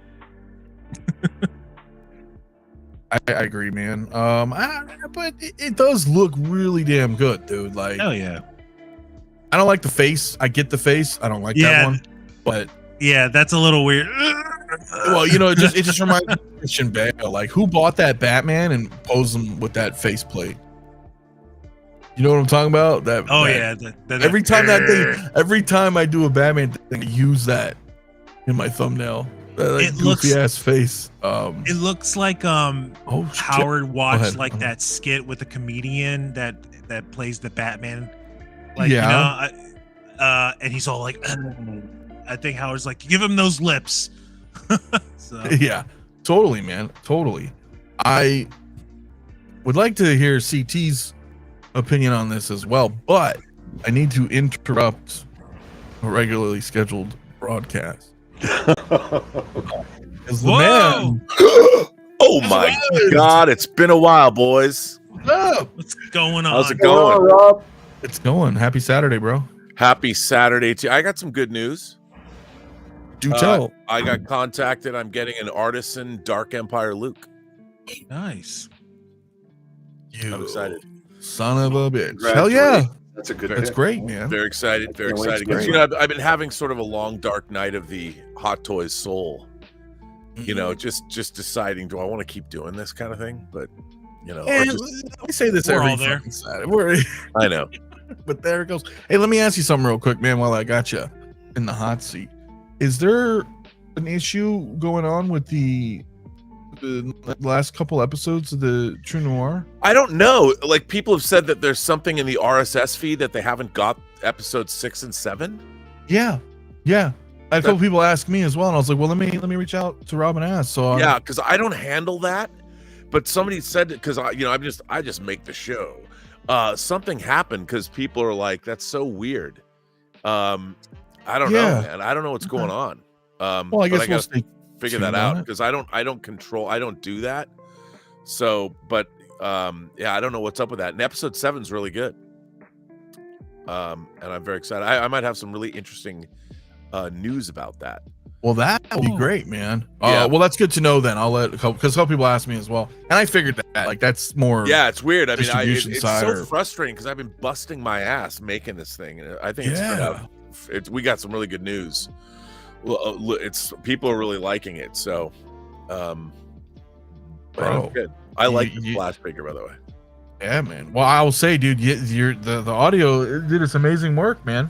Thank you. Man. Yeah, I've been putting everything I know into it. It's been great. I mean, I've never, they announced the Con miniseries, the Con audio drama. They finally said that it's coming out, so I can now compare and contrast with something real, quote unquote real. Okay, see if my audio drama is better than official Star Trek. Well, considering I got real Star Trek actors, I got Jeff Combs, I got William Sadler, I got Sloan and Wayoon. No, well, more than Wayoon, but yes, definitely. Yeah, more than Tran and by the way, any word on McCoy? McCoy? Any word on McCoy showing up soon? Yeah, I'm getting some stuff ready to give you. And I'm mine. We got some shit, yeah, dude. He's coming pretty damn soon, along with some others. So it's a bummer that Nanjin those Picards got lost. I think the only figures I want to keep collecting are the X06. Yeah, but then there's others. I mean, you're gonna, well, what about the Flash, dude? I mean, like, I think it's a great figure. I really look. I people think I'm crazy, but I like the Flash movie. You did. Hey, you do. I remember. We all do here. I mean, I thought it was a lot of fun. I think that line, the Flash line's great, and Blitzway's doing Are they doing all 3 DeLoreans? I think they're just doing Back to the Future 2. They're just okay. Yeah, and they showed that tease with like the leather seats in the interior. I know. I think I'm gonna have to get me one of those. Yeah, but I think just the Mark II DeLorean. But I mean, now that Hot Toys has the Bond license. Yeah, well, see, you guys must have talked about that already. Yeah, well, last week or two. I know it's been I'm just curious. Go ahead, your thoughts. Well, how many people in the look? I grew up with James Bond. I love James Bond. I'll get any Bond figures that they do. I just wonder how many they're going to sell. Bond isn't exactly. You've got Sean Connery. You got the figures in their tuxedos, but it's not like Bond has iconic looks like Big Chief. See, I think this figure looks great. Look at that. Yeah, I know. Well, I bouncing around, yes, but the thing is, like, you remember when Big Chief did a couple. They did a good job, but the accessories were cool, though. Yeah, they are. But like, look, if they did Little Nelly, if they did vehicles of DB5, the Aston Martin, and they had all the guns that come out and the shields and all I mean, that would be dope. But I don't know if that's a and with imposed tariffs and all that, are the prices going to go way up? I don't know. Yeah, I don't know, man. I mean, I like what Bob Dylan's doing. All the cool stuff that Bob's got going on with all that he showed the diorama stuff for the in art. I saw on his page the dioramas for the in art figures. Those are amazing. Yeah. That bookshelf or something. The Harry Potter. Yeah, with the like thing, the or- whole, it looks so cool. I mean, I'd love more and more of those. You know, I've been playing It's with my fun to Moduspace do case. that. Yeah, I've been playing with my Moduspace cases, and I've been looking at like doing the Bob Dylan style where you have multi tiers to make it look like comic book covers. Like there's a George Perez cover, which is multi tier that I'm trying to recreate an Man. Avengers cover. You can, dude. Have you talked about can. the leaked Avengers artwork already? No, because we brought it up for just a thing because I don't have the photos up, and then I don't know if it's accurate, and I don't, like, is it real or is it marketing? Still look cool if they're going in that direction. It looks cool if they go this route, but then I was like, because I don't know if it is. I don't want to spoil it for people if they, you know what I mean. So I was like, well, but I did see that drop, but I don't know what the fuck it is. It's Harry Potter. I never watched that stuff. I'll have to watch it at some point though, but look, Jedi Chris said it, dude, until you're 90, Rob. I mean, collecting. I mean, I got James Bond stuff, coming. More Star Trek. I know there's all kinds of stuff cool. It's cool. I mean, I'm in. Yeah, but for me, I'm gonna pass on this one. But it is a really good looking figure. It's a great looking figure, yeah. I want that. Is the Sasha Calle Supergirl came out already, right? Yes. I really want to get that figure. Yeah, I think both CT and Hector have it hand. Awesome. Great in hand. Yeah. Is it great? Or nearby, or I don't know. Yeah. Figure of the year, according to 𝗣𝗘𝗥𝗖𝗛. But yeah, no, it's this whole line is awesome. I mean, so is it? Are you thinking about? This is on your list? This is definite. I got all. I know them. you love this movie. Like Rob, I will die on this hill. I don't understand. I've watched the movie a couple times. Do you understand? I don't think anybody can watch this movie objectively for what. How do you not like this film? I honestly, I thought it was Michael Keaton's best Batman to me. I know 89 Batman, it was a lot of people that is their Batman. It wasn't really mine. But I liked how Michael Keaton jumped back into it. We got an older version and he pulled it off. He looked great in the suit, and his whole role in the movie just held up. 100%. But yeah, man, this figure looked awesome. This costume, I don't want to get like 9 So Toys like released like 6 flashes, 100 schlocky flashes, and well, that's from the CW. Yeah, I avoided all of them. I just need one flash really to go with, build a Justice League, and this is the one I banked on. I did get all the figures from this line, but specifically, I mean, that the emblem on his chest lights up, so that's LED. That lights up. The suit has got that. It's kind of like the 2099 Miguel O'Hara Spider-Man. It's got that Wakanda technology. It's got a golden yellow, like luminous effect throughout the suit. That if you hit him with some black light, there you go, boom, right there. Very it comes cool, to man. life. So they're trying, man. They really did what they could to try to bring that suit to life. I dig it. What I saw on YouTube from some unboxing, everything clicks. It's all ratcheted joints like everywhere. So no, it looks great. But not my Flash. But he looks great. Yeah, and I thought the movie was bad. I enjoyed the movie. I enjoyed the movie. I got to give a shout out for them giving this guy realistic proportions, because it's no secret that they CGI enhanced the suit on film. There's no way I was buying that Ezra Miller was that buff. This actually looks like a skinny dude in a suit. So I really enjoy it. And his head doesn't look weird and stuff. Like, it's great, man. And where's the picture of my flash ring? It's plastic. I don't care. What a cool line. Yeah, it is very cool. Look at that. You said it, man. This line was fun to collect. The movie was good. The line was fun to collect. All the displays light up. Really cool. You got a ring with the Flash. This made me hopeful and excited for Superman coming out. I really feel like this movie had problems because of Ezra. I think bad timing with him. He kind of derailed this movie a little bit. Yeah, I think he totally did. Well, totally. But even that being said, I think this line, what they put together, and you don't even have the Bat Cycle in here because the Bat Cycle is killer too. But this line was fun to collect. It looks awesome. Are they hard? Are they all sold out? Or you have to get them on the secondary market?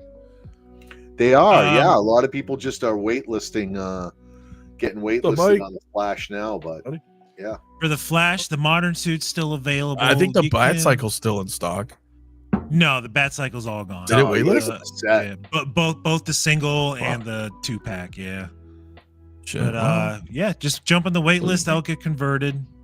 Everything will. I think everything here will get converted because, like we mentioned. Yeah, earlier, I just got a conversion for this Flash. I think it expired now. I got it like a few days ago. Email for waitlist conversion. I opted out though. But I'll agree with Bob though. Like with the I do like the multicolored bases because it reminds me of like classic DC. Mm-hmm. If that makes any sense. Just the colors. Oh like yeah, that, no, it's totally cool. Symbols like that's cool. You know, you get the logo with the respected color. It's cool, man. I dig it, dude. I dig it. But yeah, I just skip. I prefer. And I agree with Clinton, man. CW, man. Grant Gustin. I have that Flash, and I prefer him as Flash. But I also agree, no cameo. I thought was weird because Ezra Miller showed up in the Crisis crossover in the CW. Yep. Yeah. They should have. You know what I mean? I'm surprised they didn't take. I mean, if the movie did better, we would have got a new Christopher Reeve Superman. We would have got all those figures at the end of the movie. I thought they were going to do a. That was a lot, though. But I know. I'm excited for Superman. If pull some figures in, a Green Lantern, and did you see? I mean, how cool did Kyle Chandler and Aaron Pierre look? Lanterns, man. Down the street. Yeah. I mean, the fact that that's the direction they're going, they're going to lean into the realism of it all. I mean, I can't wait. Me neither. I really want to watch that. I hope it's good, man. I hope it's good. So, yeah, I mean, that's cool. I think minus the one that they canceled. That's it. That's it now. The line's done, right? Line's all been released. Check it off the checklist. It's all done. Now I wait for Terminators and Dark Knight Returns. We got a lot coming. We got a lot coming, guys. I'm gonna let the poll run for a little bit more, but you're not wrong. We have a lot coming, and we talked about it a little earlier, but I don't know how deep we're gonna go. Well, we all have our own journey, right, our own path, but I'm at that point too where I just have so much shit that I slow down a little bit, Yeah, and you can, what, all this stuff can be picked. You can get it. Yeah, no, of course. I mean, I was telling that to the fellas in Discord, like, oh, I might miss this, but I'm like, every single time that happens, a week after it's on sale, there's people in the buy sell trade groups. I mean, I pre-ordered for hype, whatever. I'm selling it. I paid for the So Toys home from the boys, the two Homelander. No, I got Homelander. The Hope what's her face? Starlight and Wonder Woman knockoff. Soldier Boy. Oh, Soldier Boy. Okay. Yeah. I paid for those like a year ago. I don't even remember the retailer I bought them from. That's oh yeah, I gotta get it. Caustic Plastic. They're killing it. They're killing it. I'll probably have Fabio back on shortly too, so we can talk more about what's going on because they're doing so much cool stuff, man. They're doing that's the thing. It's been a long time since I've pre-ordered a Star Wars figure. I mean, in my world, it's been a couple of months. Yeah. They're just, and I know that, and it just makes me ill because I know they're gonna just kill me. It's just gonna be they're gonna open up the floodgates with this Star Wars celebration. There's gonna be so much stuff. I really do believe it. Yeah, it's gonna be interesting to see where Star Wars goes. I think we're gonna get another 1 or 2 original trilogy releases this year, because we got Han and Chewie last year, and before that, Snowspeeder Luke. I don't fucking remember. You know what I mean? We get a couple OT. They are gonna blow it up, I think. Well, but I don't think OT though. I think we're gonna get a couple OT. We're gonna get some Rogue One / Andor stuff.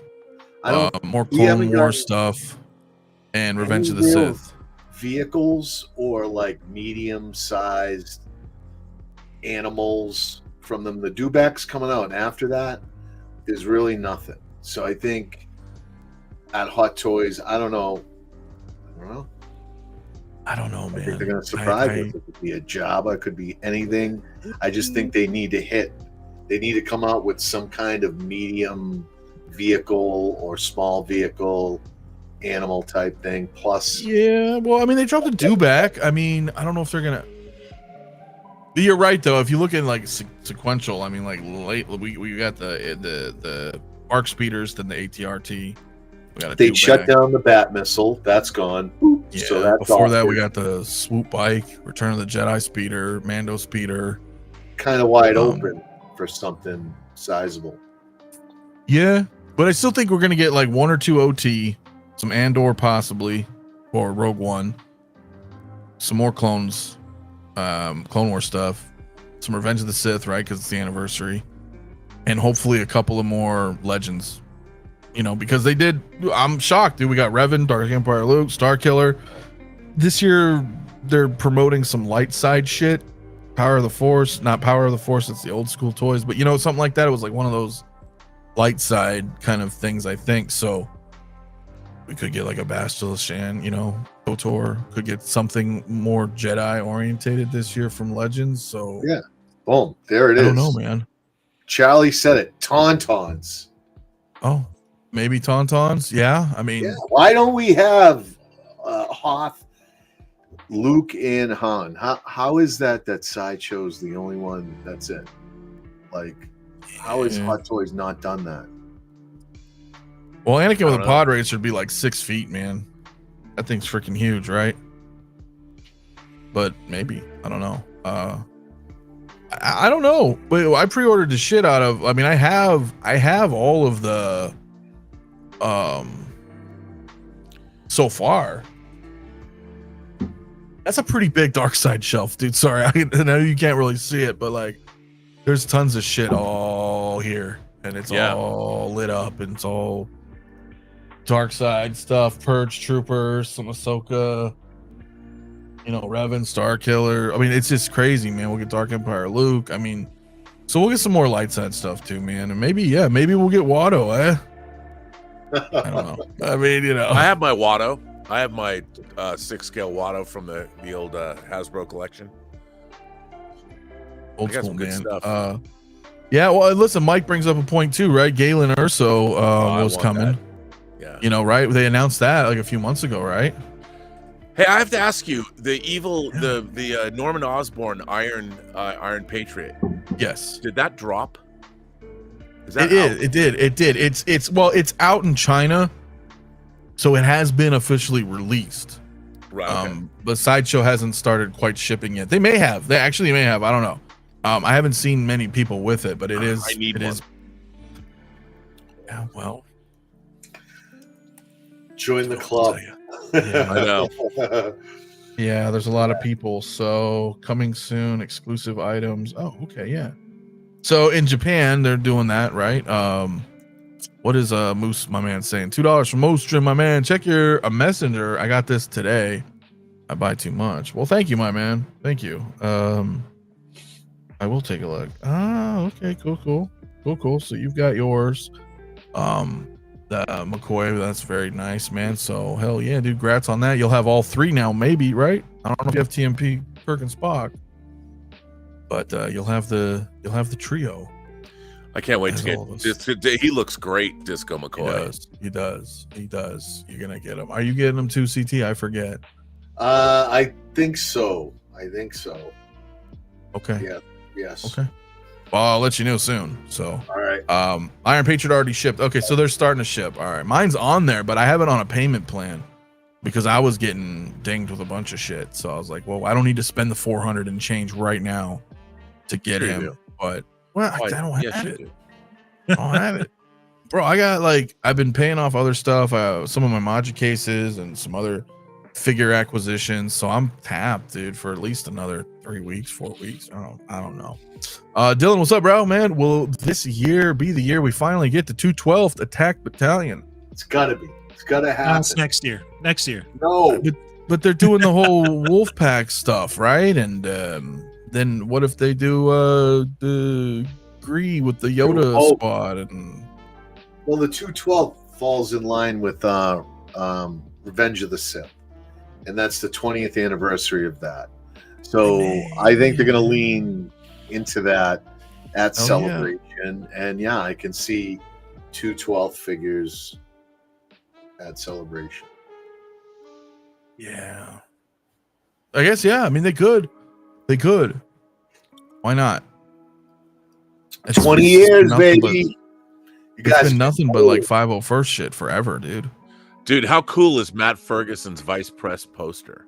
That's what's fucked. So I'm buying that. That's the other thing I got to spend money on. Dude, that poster is dope. Yeah, because it's now at this point it's the obsessive It does look good. collector in me, because last year I bought his Phantom Menace. The year before I bought his Return of the Jedi. I still need to grab that Empire. I didn't know then a few years back that he did it. So, That's and the then I only seen one this. I want. Well, the thing is now I'm like fuck it because he plans on doing all of them when appropriate. And mine are the 27x40, the double-sided ones. So I put them in the glow box. So they're, straight movie poster lit up in the other room. You guys seen it when I was streaming there. Yeah. Badass, bro. So I was like, well, I might as well get all of them. And then it sucks they only have one glow box. So I have to like cycle posters here and there to, I'd like to get another one, but they're like $400. So I know. But they're cool, man. They're really, like when they lit up, I almost feel like I'm at the movies.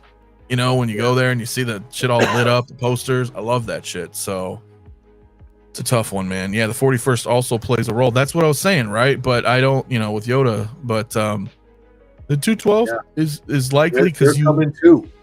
They're coming too. I think Commander Green, yeah. Yeah, that's a tough one. Neon Tech Clone Trooper. I don't know about that.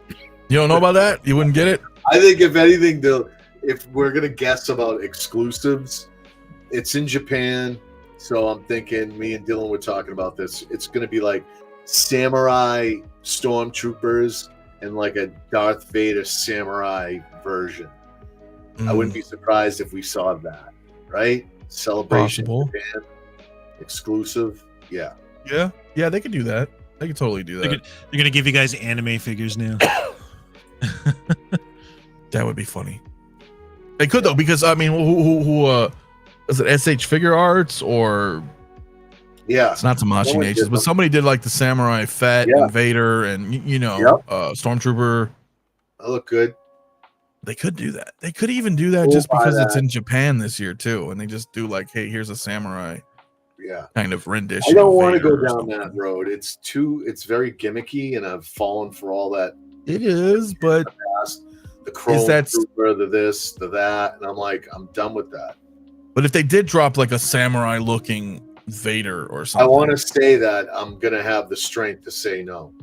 As cool as it is, I just, man, space is that's a tough one though, but you're fighting it though. I can see you fighting it. Yeah. You're like, well, maybe it's gonna look cool as hell. Maybe it would look cool. But I get your point because it is very niche already in that market. So it'd be kind of like, it's like, but then again, they gave us I just call it the Mythos Vader because it looks like they just ripped off the Sideshow and they did format, but like that porcelain stormtrooper, and the bronze and the but Samurai Predator needs a friend. Hell yeah. Yeah. So, or Japan Hello Kitty Trooper. Yeah, that would. Oh boy. Hell yeah, that would be funny. Please don't. No. Put it out there. Cherry Blossom Stormtrooper or Clone Trooper to go with the porcelain one. Yeah. Yeah. But they did. You They never did know. say we're gonna get a what's his name from he's gonna be in Andor, and he was in Yeah. What's his name? Galen Erso. Yeah, from Rogue One. It's branded Rogue One. The fucking the teaser they showed. So, have you seen that? You had to have seen it, Rob. The Andor trailer. Oh my god, dude! I actually recut it to. I saw that. I saw that. NWA. That got sent to me. It was awesome. I had to do it. I was like, John Campia brought it up. I'm like, oh, I'm gonna go do that. We were talking on the Campia show how everybody's gonna replace the music and do all these different cuts to it. Yeah, but I think I was the first person to actually do it. You were. Yeah, I went really after you were the first one I saw. Yeah, but let me ask you. So when I saw that, and I'm like, oh, this is from Rob. Mm-hmm. It made me wonder. I said, I wonder if he's doing this just to have fun, or I wonder if he's doing this like making fun of the fact that they're moving away from. No, you know what? For me, it was just. Was there a message?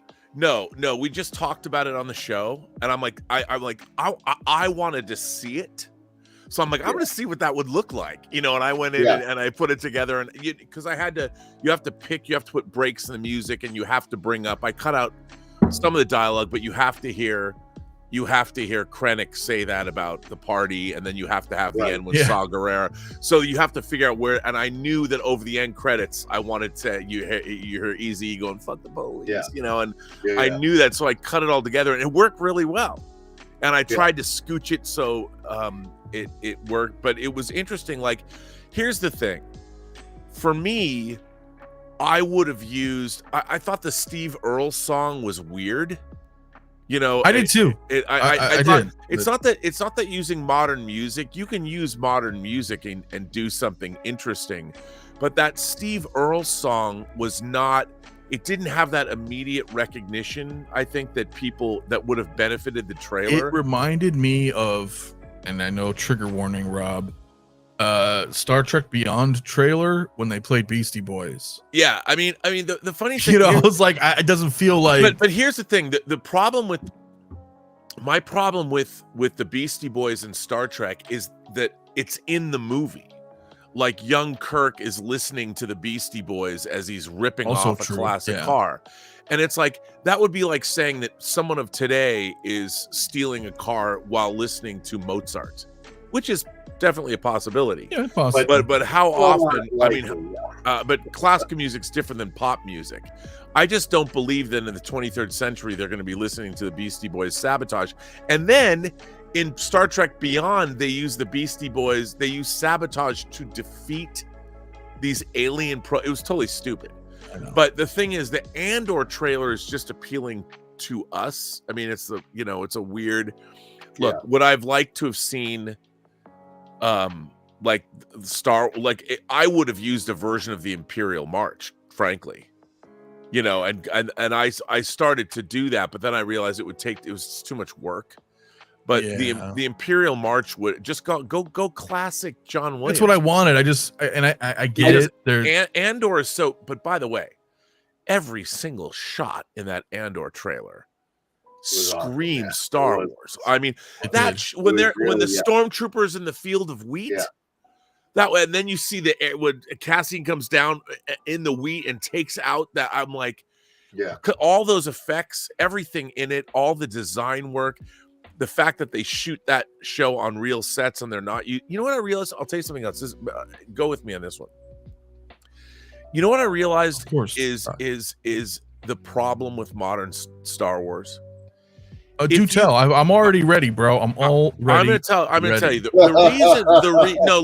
reason that Star Wars worked, is because you've got Luke, Han, Leia, and Ben Kenobi, and you've got R2 and 3PO, you've got Chewbacca, but front and center are human beings as your main characters. Now, the world is populated with all kinds of aliens and mouse droids and astromech droids and protocol droids, and you go into the canteen and there's all kinds of crazy aliens.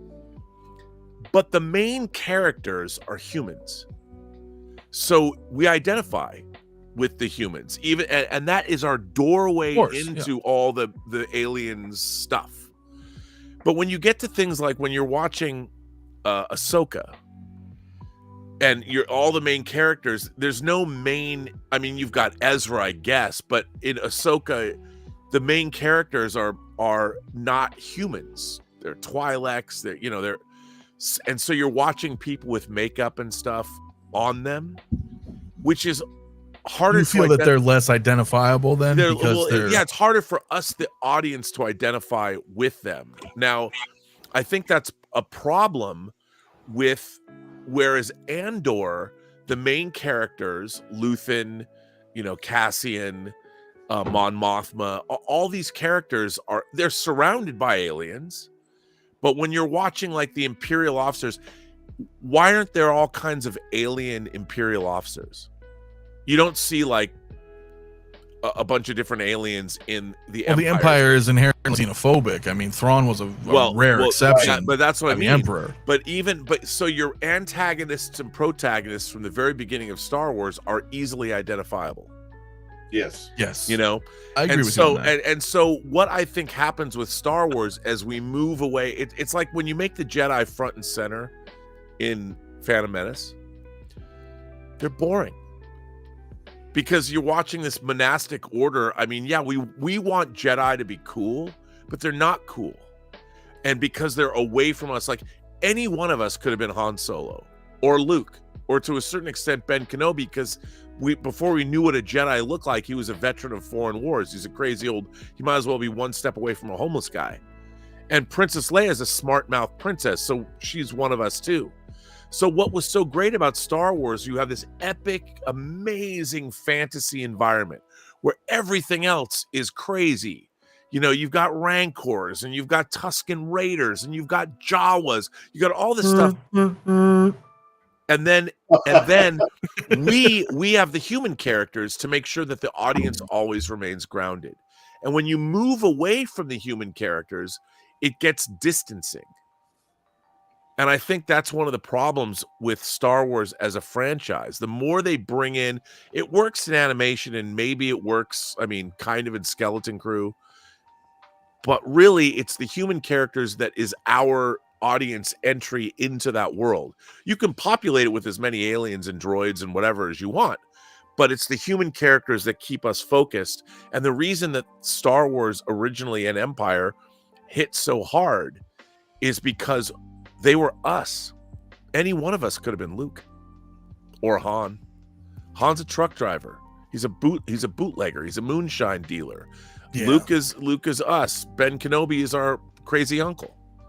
So we're always like the thing about Chewbacca is we believe Chewbacca's even though it's Peter Mayhew in a suit, you believe him because he's playing three-dimensional chess.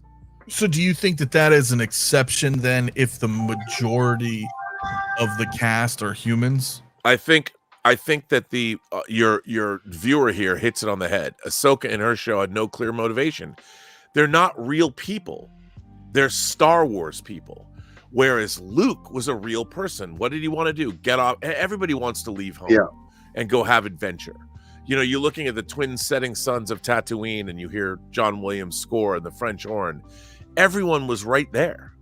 We all know that. So that kind of brings it full circle, because I think it makes me, I get a little worried with the modern music that, like, right now it worked, like the action, it worked, but will it hold up over time? Like, I don't know. John Williams' score is timeless. It's timeless. Yeah. Well, I think you're absolutely right. And here's the problem. The longer the years tick by, the less and less that people work in the entertainment business know about the entertainment business. People, and I would dare say people know fuck all. The people that work in Hollywood today know less about Hollywood than ever before.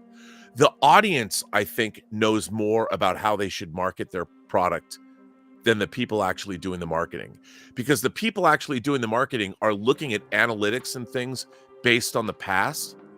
They're not doing it from their gut instinct. Like whoever picked, can you imagine somebody picked that Steve Earle song? Of all the songs you can pick, I love Steve Earle and the Dukes, but to pick Steve Earle for Andor, I mean, you could have used a song from The Clash and it would have been better, whatever that song would be. And it's like Steve Earle, what does Steve Earle have to say about the beginnings or the ongoing rebellion? Maybe it'll fit. Maybe. Yeah, well, as long as they don't have the music in the show. But you know what though? If they had used John Williams music, that trailer would have been epic. It would have been the fucking roof. I agree. I thought the music 100%. they used diminished because the imagery is incredible.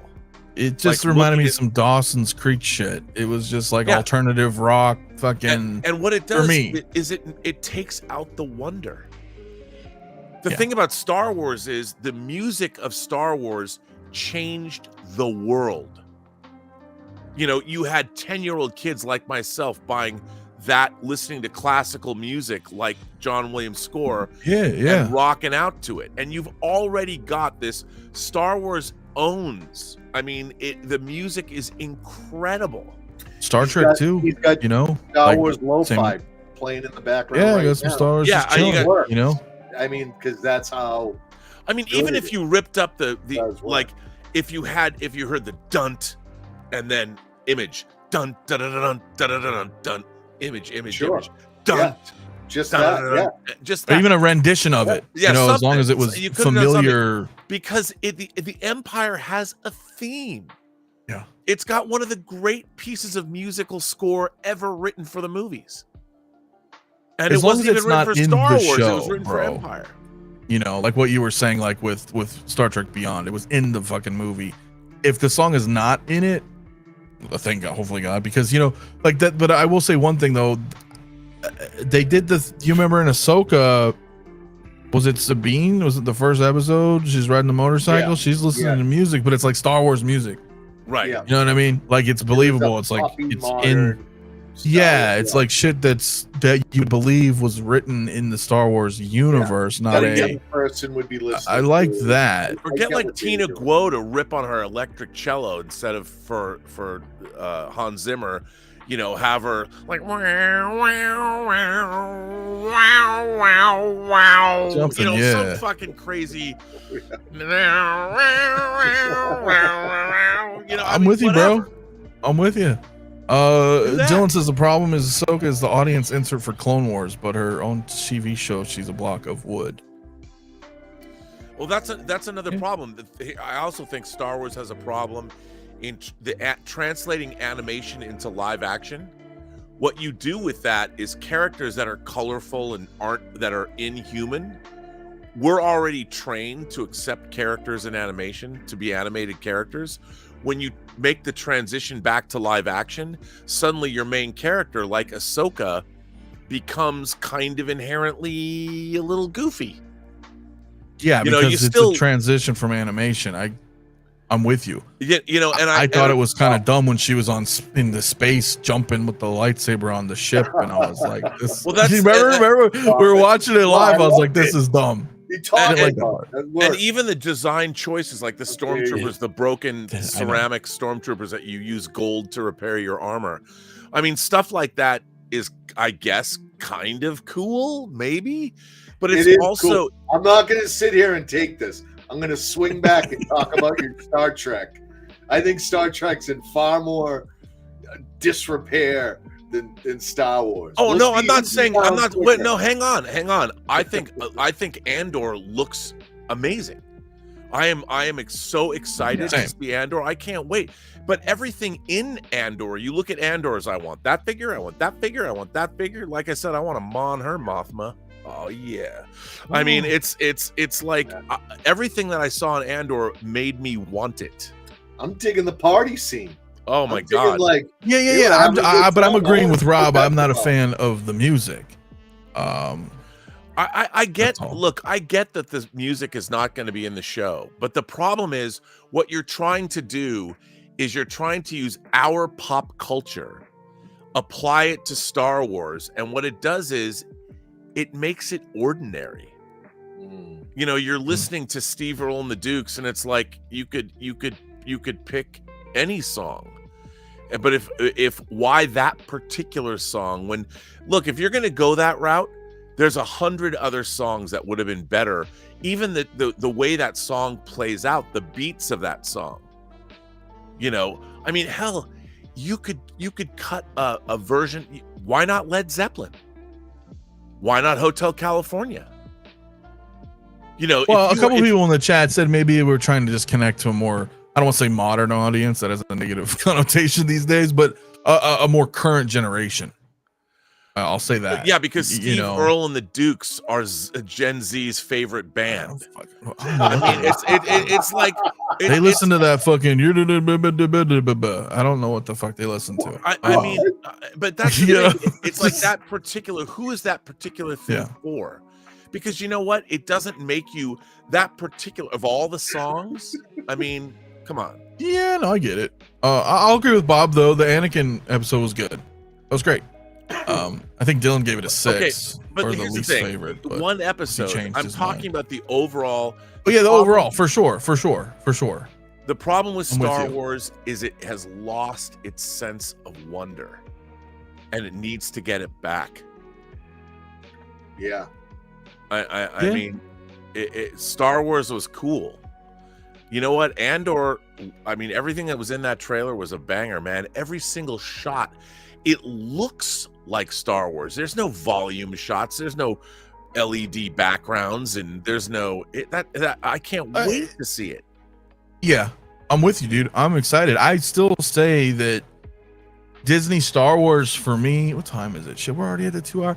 Disney Star Wars for me, the best Disney Star Wars Oreos, man. Come on, is fucking. Oh yeah, these are the greatest things ever. Oh my god. Yeah. I haven't had Oreos in forever, man. Dude, Oreos are, if I can chop them up and snort them, these are Tony. You would. Dude, they used to make, remember like 20 years ago, they made the coffee ones. They were just straight up coffee Oreos. Gone. They don't exist anymore. I loved those, man. Anyway, but like, I think to me, the best Disney Star Wars is fucking Rogue One and Andor. Yeah, it is. Yeah. And I think Mando season 1 and 2 are good. Look, you guys can die on that hill. I get it. You like, Rebels and Clone Wars, and that's totally cool. I like Clone Wars, but the thing is that I didn't think Mando 3 hit for me as more of a show viewer fan. You know what I mean? Being like, because I didn't really grow up with those or watch them passionately and be like, oh my god, they're doing this. Like, so it didn't resonate with me. Mandalorian brought Star Wars back. They were in. It did 100%, no doubt it did. Yeah, it was. It launched their streaming service too. So, yeah. No, I'm with you. It absolutely did, because I love the first two. But I mean, that's the thing. But other than that, I think things will change. I think things are changing around there. Then again, I don't know. I hear Kathleen Kennedy's leaving, then she's like, "I'll never leave." I saw that report, so I was like, "Oh shit, okay, she's here to stay." Charlie's not wrong. The power of Grogu was powerful. It's marketing 101, bro. I mean, you cannot underestimate like cuteness. If it hits, it hits, and that he did. They wanted to get rid of him. They're like, nope, bring him back. No, you don't snort Oreos in America?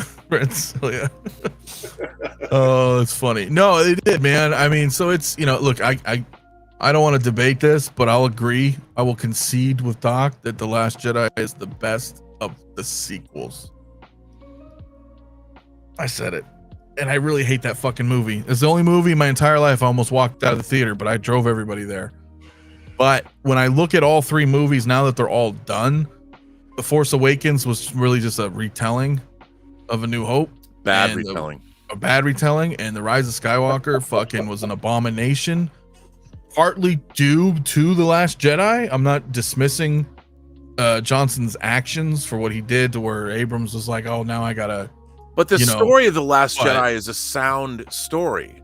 Yeah, The problem is the last time we saw Luke Skywalker, he just become a full-fledged Jedi, defeated Vader, and the Emperor fell. That's what really bothered me. And then and look, if we didn't have all the great expanded universe, the books and all that, I mean, you know, you jump right to that and you deconstruct Luke. Like, why it would have been so much more interesting if you saw them at the height of the New Republic. And fucking Bob, bro. He's not wrong. I almost walked out of the theater. Now I just never enter. Well, I was like, fuck it, man. Like, some movies I will go see. I will go see Fantastic Four. I will go see Thunderbolts. Okay. I think that's it, though. I don't know what else is. Superman. I'll go see Superman. I digress. But it's true, though, because when you get, like, I don't know, man. I feel like morale is just beaten out of you. That's my feeling. I mean, it may not be everybody's feeling, but the shit that I loved, especially in cinema, is just not hitting. MCU has been not good, in my opinion, after Endgame. Nope. Star Wars was, you know what, man? Not good. Something changed after COVID in the respect that, like, I don't care to be around crowds. I don't care to be in a mall. I don't care to be in a theater with a bunch of people. I would rather. I've now become. You've got comfy in the with my home theater. Yeah, like that. It's unfortunate, but that's true. I mean, there is an appeal to that. I would rather go to the drive-through than go hit the food court in the mall. I'd rather, like. Well, there's other things too, because, like, we've also bonded over the years. Never mind us, but as a society, whether you're a gamer playing fucking Call of Duty or whatever on your Xbox, to playing something else with friends, to, you know, meeting people online, whether it's Discord or social media, others, you know. Yeah, there's some kind of there's a comfort with that. Like, we'll watch movies in Discord all the time, and that's cool, because you're like, oh, well, we're all in our own individual homes and we can chill and smoke or whatever and not feel the crackdown of crowds of people gathering. That whole crackdown, I don't think we've ever really came back from that. I mean, it has, but not. That's the other thing. A lot of people are on their phones. They're yapping. They're fucking around in the theater. It's which different. Kind of sucks. Even if you do go to the theater, it's not. Yeah. Same. I want to continue that real quick, but I got to counter you, Dylan, because I don't believe this is a correct statement. I know you're being sarcastic. Like, no time passed between Jedi and Last Jedi. He just stayed in the same place, or the same guy for 30 years. But that's not really the point, because they do the setup in The Force Awakens. Luke left us a map when we need him most. You know what I'm saying? Like, and it's not like he left it 30 years ago.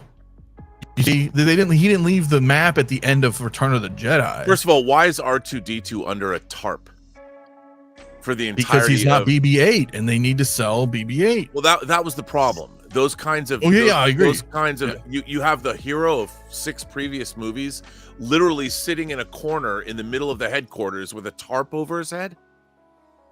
I mean, that kind of stuff, you look at that and you're like, what is the point of that? Why would you do that? Yeah. I don't know either. I will address the OG fan, my man, dude, 34 months, dude. Fucking trooper, man. I appreciate it, man. Channel membership. You're going down I'll read, but would clarify, but I'm not going down that path. I agree it's an abomination and it fractured the fandom. However, it's Greta mean Melia, how dare you? But the thing is that I'm just saying, from a movie standpoint, there was a story there more than the other two, and there were some cool scenes. I liked the Battle of Crate. I liked the sand, the red. I liked that contrast. But the movie sucks. I'm just saying, I'm trying to find something good out of those three. So I would say, I think it's a hard position to say because I really don't like the movie, but it's the better of the three from a movie, not from Star Wars standpoint. I think from a movie standpoint, just as a movie, like if it wasn't Star Wars and it was like whatever, okay, but as a Star Wars movie, no, it sucks. I'm with you. So, but that's all I could say, man. As an R2 builder, I took offense to that. That's right, Keith. Yeah, he builds the droids, man. So it's an excellent point that I did have a reaction to that.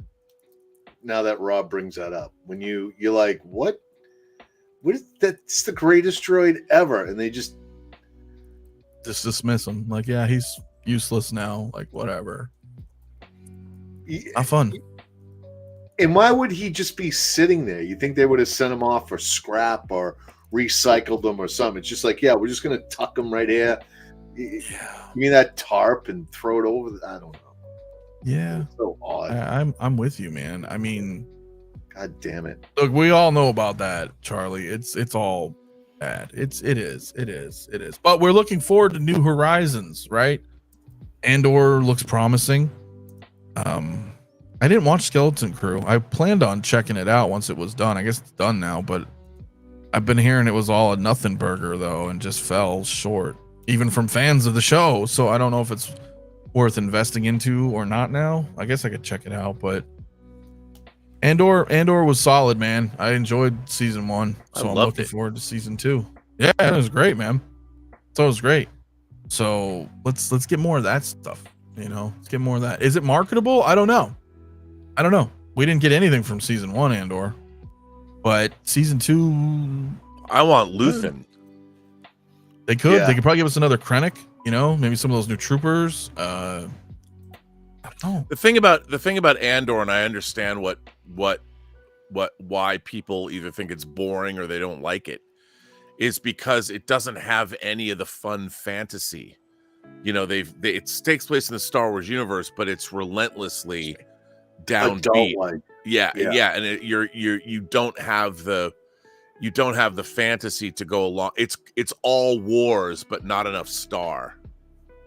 Yeah, so you think it's more adult, you know, in that sense. Well, I think that it's an actual. They're actually looking at. The funny thing about Star Wars is it's never really leaned into the war side of it. You know, it's always been a combination of, hi, you know, I'm Luke Skywalker, I'm here to rescue you. And then the war part of it, the actual idea of like, if there really was a rebellion in the Star Wars universe, how would that work? Well, and that's what Andor's is, yeah, right? Tony that's building up.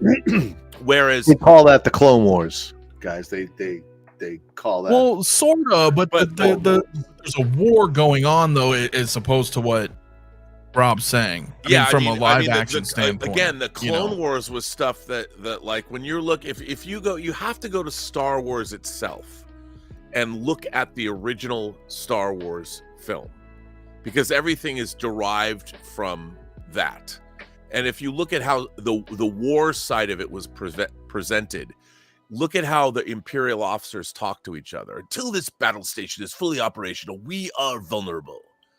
The Imperial Alliance or the Rebel Alliance is too well equipped. Dangerous to your staff, Commander. But you know, that is a sign of the times, Rob. I talk about that like when you talk about the way Leia and Han went back, the actors, because like they did theater, they did, and they sound like almost like they're in the 50s or something, you know. Yeah. I can, you know, I'd rather kiss a Wookiee. I can arrange that. It's like very theater, like how they talk. Well, but that's, I mean, that's, but if you, I'm talking about how the war side of things are presented in Star Wars. It's very serious. It's very militaristic. You know, I mean, even when you put those two things together, and Grand Moff Tarkin is like, you prefer another target, a military target, then name the system. I grow tired of asking this. The lines are delivered so much better. I know that we get actors just speak differently. No, but what I mean is though, the portrayal of the villains in Star Wars, it works because they're not campy and they're not presented as fantasy No, characters. they're British, like Charles said. And they're I mean, that's what I'm laughing at. right. But I mean, I think that's really you may important. fire when ready. Yeah, exactly. It's just this pompous fucking, crumpet fucking eating empire. But when he says that, that, he's saying it, it's not like he's not like Snidely Whiplash or something like that. It's you're seeing there's a realism there. Even the design work in the Empire's design work is incredibly threatening and really immersive and all that. And so Tony Gilroy was picking up on that side of things. How does a civilization fall? And that's what's cool about it. That's how you see it. I just don't think they're even thinking along those lines. I guess that's my point. But Tony Gilroy George Lucas, that's funny. James Earl Jones as Darth Vader, Count Dooku, and Tarkin, he sought actors that had voices and presence, and it just feels like we don't get that in Star Wars anymore. They're just let's be clear, we don't get that in Star Trek either anymore. We had great actors, Broadway actors, Shakespearean actors, we don't have that. I think it's a generational thing. For whatever reason, it's why I would argue we don't really have a lot of great basketball.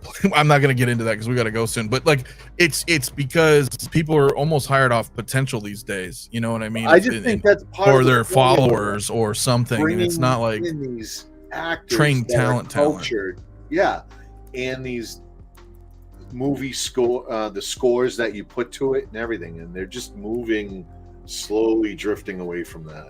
They're not for us anymore, I think. But I don't like that argument, because I think great stuff is great timelessly, because there's shit made way back in the fucking day that I feel you could say might be dated in some kind of dialogue, but some older stuff is still fantastic. It's just the writing. I mean, dude, who doesn't like old Twilight Zone? You know what I mean? That shit's not going away. But I will say really quick, I do have a super chat. OG fan, my man. Thank you so much, dude. Then R2D2 is the hero of 1,000 devices. He is, man. Thank you so much. And Blur Dad, what's up, bro? 35 months, my man. Thank you, dude.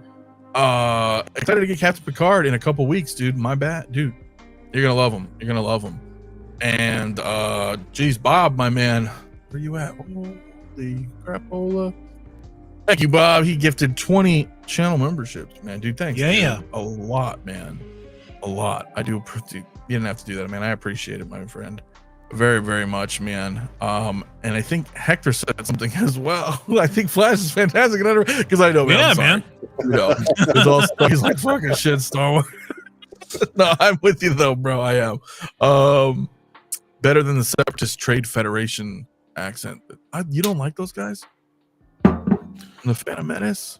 Well, it's all geopolitical. I mean, that's why they did it, right? That was a big problem. I think that one of the big problems of the whole prequel trilogy was the lack of gravitas. If you look at how that movie begins, it begins with two Jedi Knights, full-fledged Jedi Knights that we've never seen before. We've never seen full-fledged Jedi Knights. Sure, yeah. Land on a ship, and they're escorted to a room, and they sit down and they drink water. That's the opening scene of that movie. What that movie needed was the end of a movie. We should have watched Qui-Gon and Obi-Wan finish the end of a war. They're in the middle of and saw a badass. It should have been like a Bond movie where it opens with this incredible action scene, and these two guys, you see the Jedi at the height of their power, and right when things are about to go south, they benevolently are able to defuse whatever situation is happening, and they stop it all after doing something badass. Then they get called back to Coruscant. The Jedi, they get debriefed by the Jedi Council, and they're like, hey, by the way, we don't know, something's going out. I know you guys are supposed to rest, but something's going on out at Naboo. The Trade Federation has blockaded Naboo. Could you guys go out? Yeah, I was a little like go out and check it out and see what's going on, and send them off on after we've seen what the Jedi can do. I would have been up for that. Yeah, I mean it's a very the problem with the prequel trilogy is tone. The story's there, but George Lucas was way too removed. You know, we got to interact with him a little bit on the set of Superman Returns. He came down to visit the set with his kids. And you could tell that guy, he needed to go and get a beer with his friends. George Lucas hadn't gone out to get a beer. He was so far removed from humanity by that point. And that was in 2005. We saw, when we were working on Superman Returns, we saw Revenge of the Sith. It opened while we were working in the middle of the shoot of Superman Returns.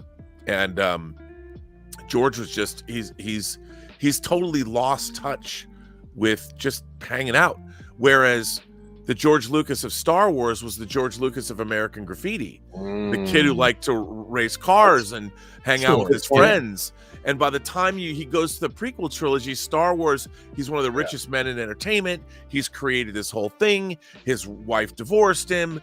He was not the same guy, and so he wanted to retreat into his own thing. And all the people that he made Star Wars with, whether it was Marshall Lucas, Paul Hirsch, or Richard Chew, who cut the film, all the hippies at ILM that made all all the effects, being like, hey, let's make the Dijkstraflex camera, and all that whole craziness had now become the corporatized, I'm making movies for kids and this, that, and the other thing. And none of that was true when they made Star Wars. No, it was much different. And that's, it doesn't mean that Star Wars was bad. I like the prequels more than I think most people do, but they're not, the story is great, but they're not good movies. You can't. I like Alex Jones explaining the prequels. Did you ever hear that shit? Yeah, I did. That was fucking awesome. That was back in like 2004 or whatever. But it's too, I mean, it was funny, they're so stilted. No one like Star Wars, when you have Luke and Han, they're just normal people. They're normal dudes. Of course. But when you get to Phantom Menace, you're watching these monks, space monks, and everything is this highfalutin, this, that, and the other thing. And you can't relate to any of that. So the audience doesn't have a way into that story. Who is the everyman? But it also gives you a different side, though, of that IP, though, right? You're like, well, that's how it is as a council. We never really seen that. Yeah, but none of it, you're looking at all of it, and it's too much. The design work, all of it is crazy. It's it is. It is, I mean, for sure. It was such a whole different. I mean, remember, like, Yoda's a puppet, and you believe in him. But you get to the Phantom Menace. Well, Yoda was a puppet in Phantom Menace, but so many of the other creatures were not. Yeah. You know, and it's keep hating on Star Wars, Robin. Disney's never gonna call. I'm not hating. No, don't get me wrong. I'm not hating on it. What I'm talking about from an artistic perspective, why does one thing connect and another not connect? And I think it's a difficult thing to do to make something like that really work. And that's a fair point. You know, it is. It's tough. And I think the thing about it's simply under new management, and they just there's no one really thinking about it overall. It's just that's the problem. That's exactly corporations don't tell stories. People do. No. But Blurred Dad, my man, thank you so much, dude, for the $2 super chat, man. I appreciate it, man. Always, brother. Despite flying babies, Flash is a good movie, and I agree. Oh man, it's an Academy Award-winning scene. It was how dare you bring that up? Yeah. Well, no, it was because it is good, man. And I know we've been talking about Star Wars a lot. We're probably gonna wrap anyway because we could talk a whole nother hour or 5 on this. But everybody brings up excellent points. Obviously, Rob, CT, not so much Hector. I get it, but it's not your realm right there. But and everybody in the chat, man, dude, yeah, you guys all bring up great points, man. I think at the end of the day, man, we all just know, no, Doc, I'm not going to keep talking. I'm not going to go another hour. I have stuff to do.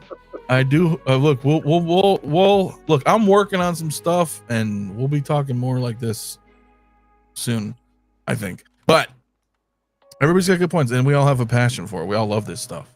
That's why there's these discussions. That's why it's not that the fan base is toxic or da da da da da. There's some people that are dicks. I get it. There's people who are dicks everywhere in the walk of life. But the majority of fans, I hate when people are like, "Oh, the biggest haters are the Star Wars fans themselves," and it's like, nah, it's not hate. It's that we all want different. Or when they things. say Star Wars fans don't put their money where their mouth is. Oh, wait a minute. Are you kidding? Makes me crazy. Yeah. Well, I think everybody just wants the same thing. You want great stories with great characters, great stories well told. That's it. yeah, I agree. The problem I agree when with a that. corporation now owns your IP. Remember, George Lucas didn't have a corporation, and he was making this thing up coming off of the company that he was working for, Universal, after he made them American Graffiti, one of the most successful independent movies of all time. A movie that cost less than $1 million to make, made $150 million at the box office. They didn't even, Universal's like, yeah, you just made us $150 million, but we don't want to make your space movie.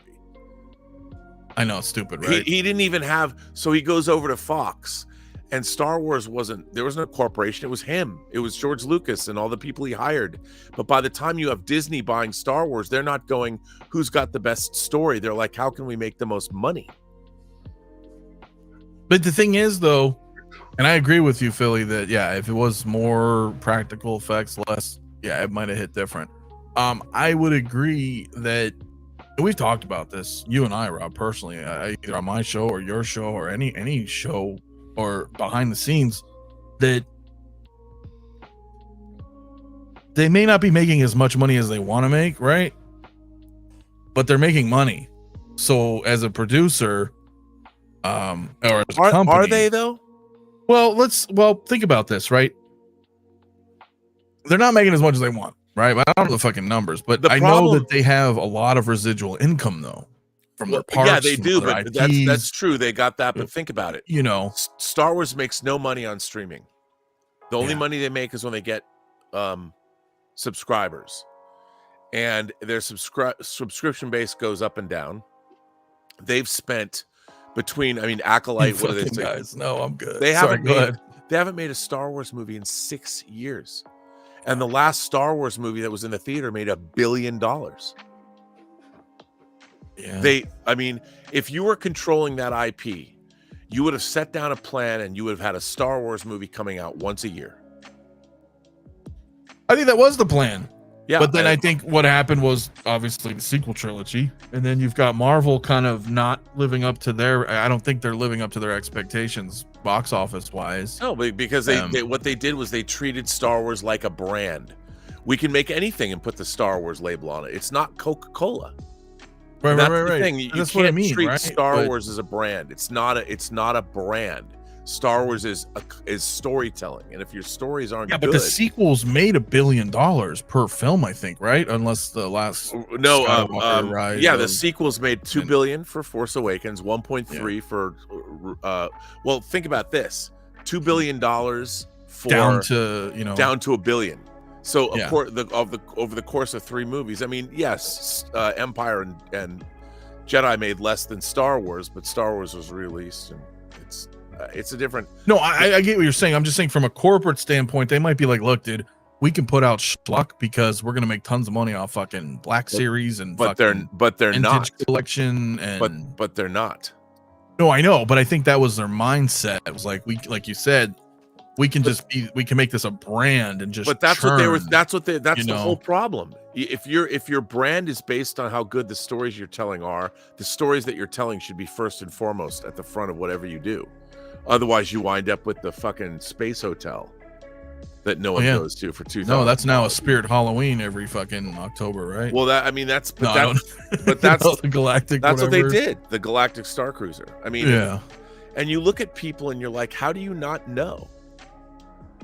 Yeah, I don't get it either, because they were like, that was bad, and it wasn't even like, well, they did it with the park too, right? With fucking Galaxy's fucking whatever. It's all sequel shit. Now they brought Mando. I think they're bringing in the Mando Luke, but it's like it's all First Order stuff and Rey and the Galactic Cruise thing was more that, and it's like, but like people want Star Wars, like OT Star Wars, and that's where, but Dylan, though, man, 2 years, dude. Thank you, brother. Always of channel membership, dude. CT, say that again while you kiss your tauntaun. I may have missed that. I don't know what he is. That charging... that third party tauntaun that he has right there? Yeah, Inbox Studio. It wow. is, Rob. It is, and let me tell you, I warned you. I warned you, Yost. I warned you.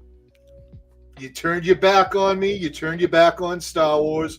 We were there with you from the start, and you just tossed us to the side, the Star Wars collectors. I found someone new. Inbox Studios, folks. That is These so Star Wars cool. Collectors. Yes, I'm very happy.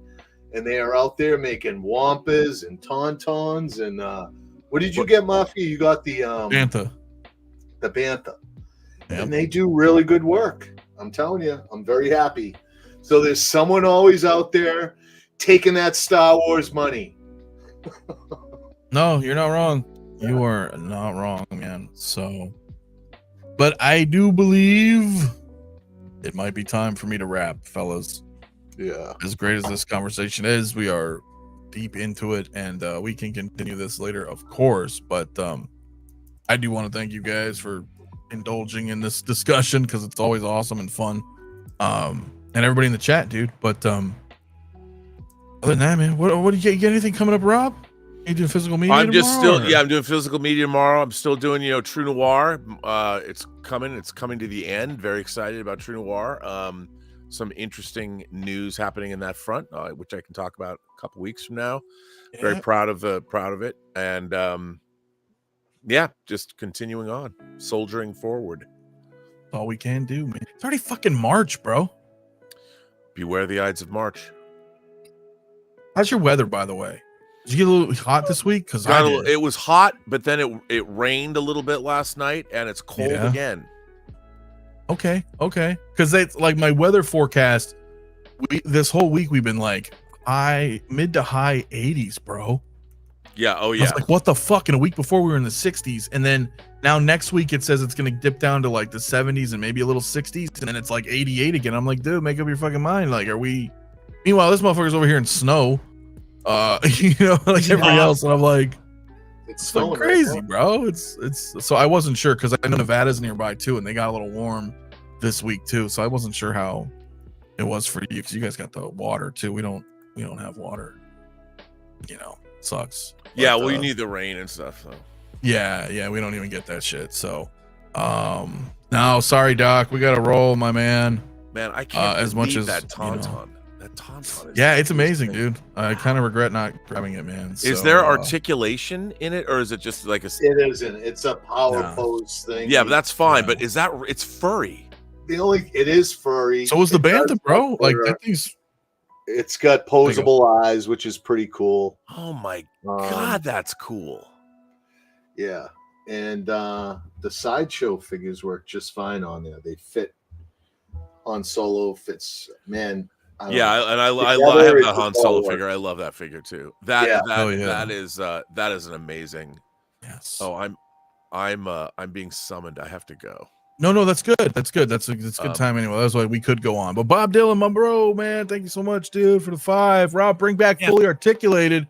Well, I do have my 1/8. I do have my 1/8 scale submarine car from Spy Who Loved Me that I'm building. Oh yeah. Pretty dope. Midnight Musings too. Midnight Musings is going to come back next week or 2 weeks. 2 weeks from now. Dave Parker is in I want to say Malta or Sardinia, and he's editing Adam Green's new movie, Ascent. Ooh, that's cool. Yeah. I also want to let you know, or all know, that next, not this Saturday coming up, but the following Saturday, the switch happens, right? So would you still be available? But it would be like it switches for you now, right? So then it'll be 6 for you again. Like last year. No, it's fine. I just the weekend of the 22nd, I won't be here. I'll be in Portland. We're shooting for our thing. Okay, that's not that's the week after. So starting on the 15th, we'll be doing. I won't change my time, but I'll be going back to what everybody else got used to. The after the early bird special, as Bob pointed out, because we start early. Because I mean, I didn't change my time because it was annoying to change my time. So I was like, you know what? I'll just stay on mine because then everybody else can just. Because it kind of sucked, man. I'd get off way late for me, and a lot of other people were like, "Oh, I like it later because I can do, I'm done with, household whatever's family stuff. I can do, later." So, well, that'll be cool, man. That'll be cool, man. I appreciate you guys out there in the chat too, everybody, man. Always, man, a pleasure having everybody here and having these discussions. But you can always join us in the Discord too, guys, if you'd like. Most of you are already in there, but we always talking, man. We usually kind of have like an after discussion in there as well. From I got to jump by the ladies. Yeah, no, go ahead, Rob. We're gonna wrap it. Good to see you appreciate guys. it, Rob. I'll Later, talk to you soon, Rob. All right, buddy. Later, man. I want that. I think he said he loves that tauntaun. I wonder if she screams Bobby, Robert, or Rob. I don't know. It depends on the mood and it depends on the technique. And we'll probably leave it at that. But unless you guys have anything else you want to say before we roll out. Live long and prosper. Wait a minute. No. You got to take us out, bro. You got Conan. Oh, that's right. Hey, look, You do, and that it has to be a thing, man. Unless CT, you got something to say before we bring it to heck. I do not, man. Just come on in the Discord. We got a lot of stuff. Sideshows finally sending us stuff, so lots of unboxings and watching movies and just hanging out, man. You know where to find it. Man. And we'll have some more next week. So, alrighty, guys. I'm gonna leave it to Hector. Look, that's right. Forget about the sissy Star Wars stuff, right? With the little airplanes. What we need to do is Hollywood is bring back the Conans with the swords and the scantily clad women, right? And the muscles. Bring back masculinity to Hollywood. No more, I'm a Jedi, I'm a Mandalorian. No one cares, all right? What we care is for good movies, good battles. How dare you. And that's the end of the thing.